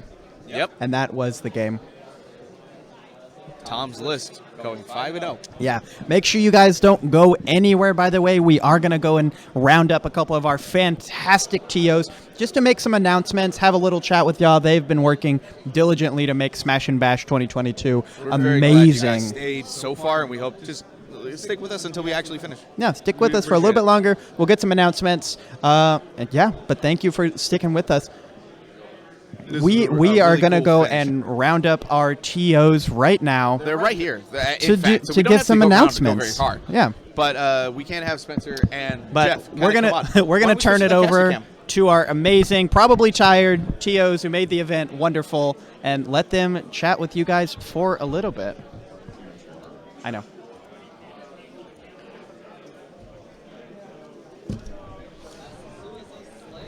Hey everyone. Thank you so much for watching. I am Spencer. This is Jeff. Hey. Jeff is our head boss.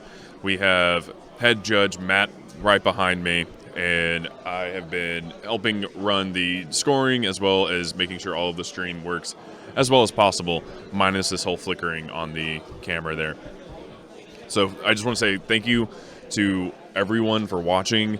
Thank you to all of our great opponents who decided to play on stream for us. It's been very, very helpful. Most importantly, thank you to Eli and Steven. They've done a fantastic job, as you've been able to see. I'm getting a little flustered there, Chris. Ooh, sorry. So thank you all very much. This was our first time actually doing this in this sort of environment, and the feedback that we've gotten has just been wonderful. So thank you all very, very much. Jeff, you have some announcements? Yeah, so we got Smash and Bash 2023 coming up next year. We hope people come down. It'll actually be a Masters GT. So hope we get more people down. Oh, and it'll be remiss if I didn't thank all the cities, Houston, San Antonio, Dallas, for helping us out with terrain, with maps and stuff like that. We missed those guys. We didn't see Dan Norris, Matt Taylor, and Kyle couldn't make it, but hopefully next time. So we had a lot of GTs packed in, so it's been tough to get everybody together, but it's been awesome. Yeah, we've 40 players 2 weeks after Slambo is not bad at all. Yeah. So thank you all very much for coming out and watching, and if you weren't able to make it. In addition, we are planning our next stream. It's going to be at the Masters event in Waco, and we are planning on doing some other streams as well. So probably monthly, hopefully we'll go with that, and we may have one more this month, and kind of go from there. So before we turn it over to Tom, I just want to say, please follow on Twitter. Check us out on weirdknobs.com. The Twitter will also have all of the awards and photos from the event. It will also be able to announce all of the YouTube versions of these streams that are going to be cut up and thrown up on YouTube in the next couple of days. So thank y'all very much for watching. I'm going to turn it back over to Eli and Steven. Oh, real quick. I want to say thank you to Brian. This is Pockrot Brian, the runner for the stream. Thank you, buddy. You've done a great job. Big thanks to all these guys. Spencer's the cog in the machine. Love you, man. Just another run of the machine.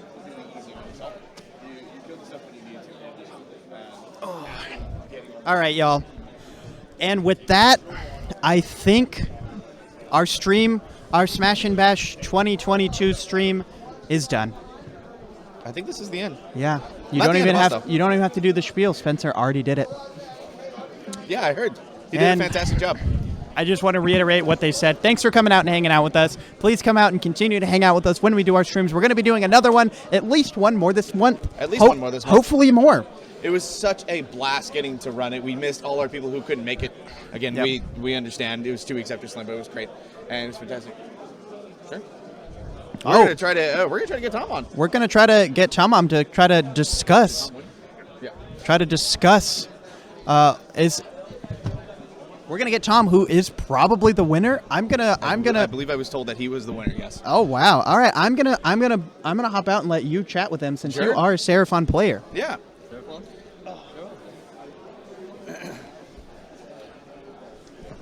How's it going, Tom? Pretty good. Good job. How do you feel about that game 5? Well, after it went a lot better after I killed his incarnate. Oh, absolutely. And then, Yeah. And then he had, where's the cameras? Camera's right there. Yeah, and then he had to spend time fighting his Mortex. Yeah. So it was like 3 turns of me, of incarnate just having to kill Mortex, Yeah. which was hilarious. There was you had him pinned pretty far up the board. Yeah. He had to kill his own Mortec not only to get to your zone and even contest it, but he also had to win the priority round 3 and give the turn away in order to give himself a shot at getting VPs back up. Yeah. Not often that you're in a position to have to do that. Yeah, like he said, he pulled one Mortec just to let me get the space to the Cells and Prime. Yeah. Get the charge on the Carvelos, and then Yeah, so that's one question I really had to ask you. Why did you bring down the Prime on turn 1? to just do Mortals. Just 2 mortals? Yeah. Okay. Because Did you not care about the attacks? At least not in this matchup? huh? Yeah. Yeah. I don't really care about the few matchups where you're gonna need the Cells and Prime to have big 5 attacks. Right? Yeah. Because if you think about it, right, you deploy them in the sky, they clump up, and then you're gonna get hit most time 3 things with D3 mortals. And then if you don't drop him, they're not gonna. It just lost damage. That's true. Yeah. The main reason to keep up in the sky, I guess, for your list is if you want to kind of hold them back.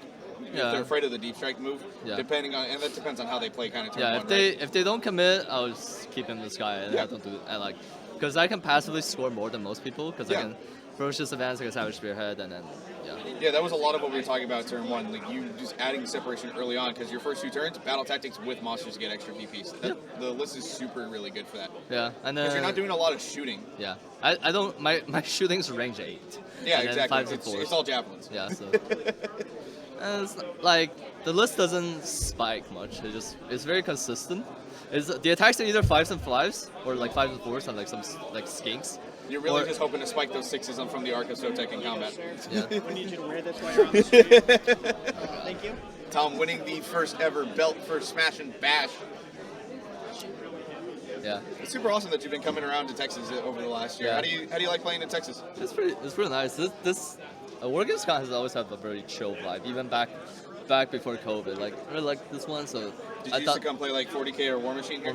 War Machine. War mostly. Machine? Okay. Yeah, it wasn't bad because I used to live in Houston also. So Yeah. So it's good. The list was really good, and then You like playing the list? the list is really good. There's nothing you feel super bad about. Croak Miscast is whatever. Miscast 4 times this tournament. Yeah. And your list is built to handle it. Whereas Yeah. you played against my Fangs list when Krog miscast. It's over. My It was damage it was over. was done. Yeah. And then the list is just it does what it does, and then there's Croak Miscasting sucks, but besides that, rest is okay. Your engine is gonna pulse. It's gonna summon swords to make screens. There's more mortals, which is good to combine with the Cells and Prime.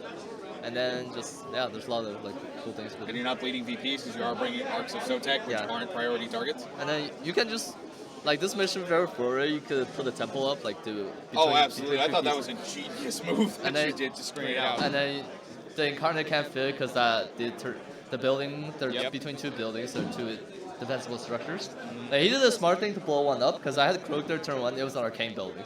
Oh, So, okay. yeah, so Croak was gonna be 5 if he didn't Yeah, fail. if you did blow it Yeah. up. So that was one of his monster rampages? Okay.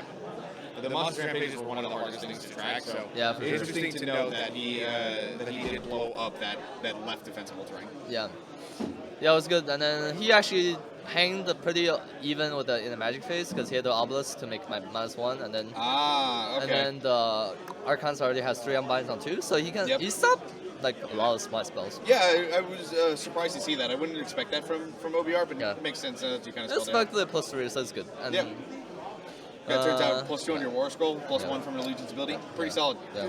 But Stellar Tempest is just on 30-inch range. It's really good of a spell. So that's something I Like wanna my bring 2 up. Stellar Tempest casted like 20 mortals. Dude, you did 10 mortals on that first cast. I was Yeah. freaking out. That was Yeah. awesome. Yeah. Although I did want to know, Croak knows the whole lore, right? Yeah. Okay, good. No, I did that but like I didn't want to cast anything else. Like there's no Oh no, there's no need reason for you to like cast anything else in this like I matchup. wanted. Maybe I could have like metamorphosis to like hold my points more, like run it that way. Oh sure, but I don't think it's as needed in this matchup. Mystical and Forging, if the leads get close to you, you just need some extra mortal wounds. Maybe Yeah. you didn't do it as well with Comet's Yeah, Call like- or the Entry of the God Yeah, my Spikes. plan turn 1 was to like I run the engine within 24 orbits, so I post mortals. I could like Yep. zap it once and then zap it again, and Yep. then like drop a comment on it. So that's like 3d3-ish mortals on the Yep. on the leash. His like artifact doesn't ignore mortals apparently, so I can set myself up to like do. If I roll good, I can like kill him Yeah, accidentally. absolutely. Like that's like one of those things. If you get lucky and he just dies turn 1, the game is like real over because then the incarnate just kills his army Yep. and he can't get away from it, and then he's pinned down his opponent. So where I can just keep doing. Yeah, what if I'm you doing. actually had killed him on turn 1, that legit would have been the end. Yeah. There's no way that Crossmine was getting anywhere. Yeah, which is like one of the things that's dangerous about this. Like if Lewis had the solar engine, that was just very easy to get. Oh, it would've get been him- over. Yeah, get him killed. But he will also deploy differently. The one thing about this list is nobody like respects your shooting. No one respects your shooting. Yep. Yeah, which is it's not good, but it's a lot of like range 16 shooting, and then like you have Comet's Call, and then you have double pulse from the engine, you have the fusel, and then you have something else. The random javelins, if you get Curse off is good, and you have some skink pipes, Yep. and then Croak spell list is great. Yeah, it was like the Lore of Celestial Domination is a pretty solid spell art. Yeah. And you It really does- only it ever does need a 2 lot of spells, damage, but I guess in your case you only need 1. You don't need Equilibrium either. You don't have any other wizards that you're trying to get plus a cast. No, I wish I had a wizard so I can, or a priest so I can I would fit love to. Yeah, I would love to for you to have a priest or star Yeah, priest. but I can't really. There's not really space. Like you could probably cut something to fit it, but it makes like you have to like lose other things. I was gonna say the thing you'd really have to lose would be the guard to be skinks again, but you need the guard you to be don't- extra wounds. You can't risk You need Croak them. randomly dying. Like, Agreed. that's not like You need the guard. You need the Astrolith Baron to buff Croak. You don't have much space to actually lose. Yeah. Lose anything. yeah. But yeah, I think it's good because especially if other people start playing Seraphon, this list is really good in the mirror. Oh, yeah. You make their solar engine like the most worthless model on the planet. Yeah, it and doesn't then- matter. And then you have your list does mortals, and you can pick out their characters super easy. Yep. You have the spell with plus range. You can get on the big skink blocks. You can just drill it with Stellar Tempest. Yeah, exactly. Comets can hit other heroes, and then you can against Seraphon is good artifacts, but the Crow can like burn their artifact with forgot the name With of that Mystical spell. and Forging. Mystical and Forging. And it's an 18-inch range with the Astrolith Baron. It's super Yeah. solid. I And love then- that spell on and my then, Croak. and then I have a Horgas in my army, but I played yeah. I Against played OBR, it's useless. I played 2 rounds of OBR, which is absolutely useless. Yeah, absolute garbage. It was really good against Deepkin, and then really good against City of Sigmar. Like round 1, I played against Tempest Eye, and I killed 1 Pistolier from each unit, and then some of the And then their bravery is absolute. and then their ass, bravery so- 5, so they're on the 5. And then they just hold, hopefully. So Yeah. like the Croak essentially by himself killed 2 units of Pistoliers. Yep. And like you said, it plays to the Seraphon mirror really well. The only thing is that if a Seraphon player is experienced, they might be able to deploy to kind of minimize the damage early. Yep. But But you don't really care for it because your list is by default more durable than theirs. yes. Because they have arcs of sometimes. Yep. Yeah, and it kind of becomes more important for the opponent Seraphon player to take out Croak. Yeah. Because if Croak gets near your stuff, but the one weakness of Thunder Lizards is mass mortal wounds, right? So, and what does Croak do? Mass mortal wounds. Yeah. And also, like, Seraphon might be the worst at killing Croak. Yeah. It's actually bad at killing Croak. It's not as good at a lot of things, but like killing Croak is randomly difficult for that faction. Yeah. Which is pretty entertaining. And then, but yeah, had a pretty good tournament. Played. The round 1 was real tough, and then because after the cities list doubled me, I had 5 models left. I have the Arc, a Engine, Croak, a Celsin Prime, and then like 5 guard. Yeah, I played that list at Slambo. That was my round 5. Just yeah. Fucking Alpha strikes you so hard. Yeah. But I figured it was fine. Like, I figured he was gonna kill all my screens, which was kill the 2 Bassies and then kill the 20 skinks, but that's fine. And then, did that, yeah. But then the backup list model still does work, and then like, it got curse off, and then it started like Croak started casting spells, and then like I killed the Hurricane on him, and then like did a bunch of damage to the Ironclad. Yep. So it was good. You kill the Hurricane, you also take out a lot of that damage output from that list. So yeah, and then besides that, and then the OBR games are always tough, and then I got some good matchups to play against Stormcast and Seraphon eats Stormcast for lunch. Yeah, play Stormcast and play Deepkin, so that was fortunate. And then the OBR your games, list plays into Deepkin extremely well. Yeah, Arcs and Sotex is really difficult for Deepkin to shoot through, unless even on the Nautilart Turtle, but because it has to do the Ren 3 monster rampage, they can't roar you. So you're on the 0 up, and you're saving every attack they have on 3s. Yep, and if the terrain is placed right, you're still getting that ward as well. Well, not even in this list, you have Astral where you can just move him up. That's also true, yeah. So, yeah. It was awesome. Yeah, the list is pretty good. I don't think it has too many bad matchups. It plays a game against most armies. Yeah. And the one thing about Croak is he miscasts and then doesn't cast, but he always gets 4 unbinds and +3. But he still always gets 4 unbinds and +3. So it gets shut up. It makes the Luminous matchup pretty decent. Techless has to... Because Techless on 4 spells on 10, so if you're just on 8s, you just unbind it. So yeah, no, I love playing against Lumineth when I was doing Croak things. And then they can, like, that makes the power hish really risky. Like, yep. I would say the Fox matchups can be difficult. It depends on how it goes. But Alpha Beast Pack lets you move. Alpha Beast Pack lets you move onto the objective, so it stops what the Foxes want to do. And then I think you have also the added benefit that people just underestimate the Arc of Sotek in general.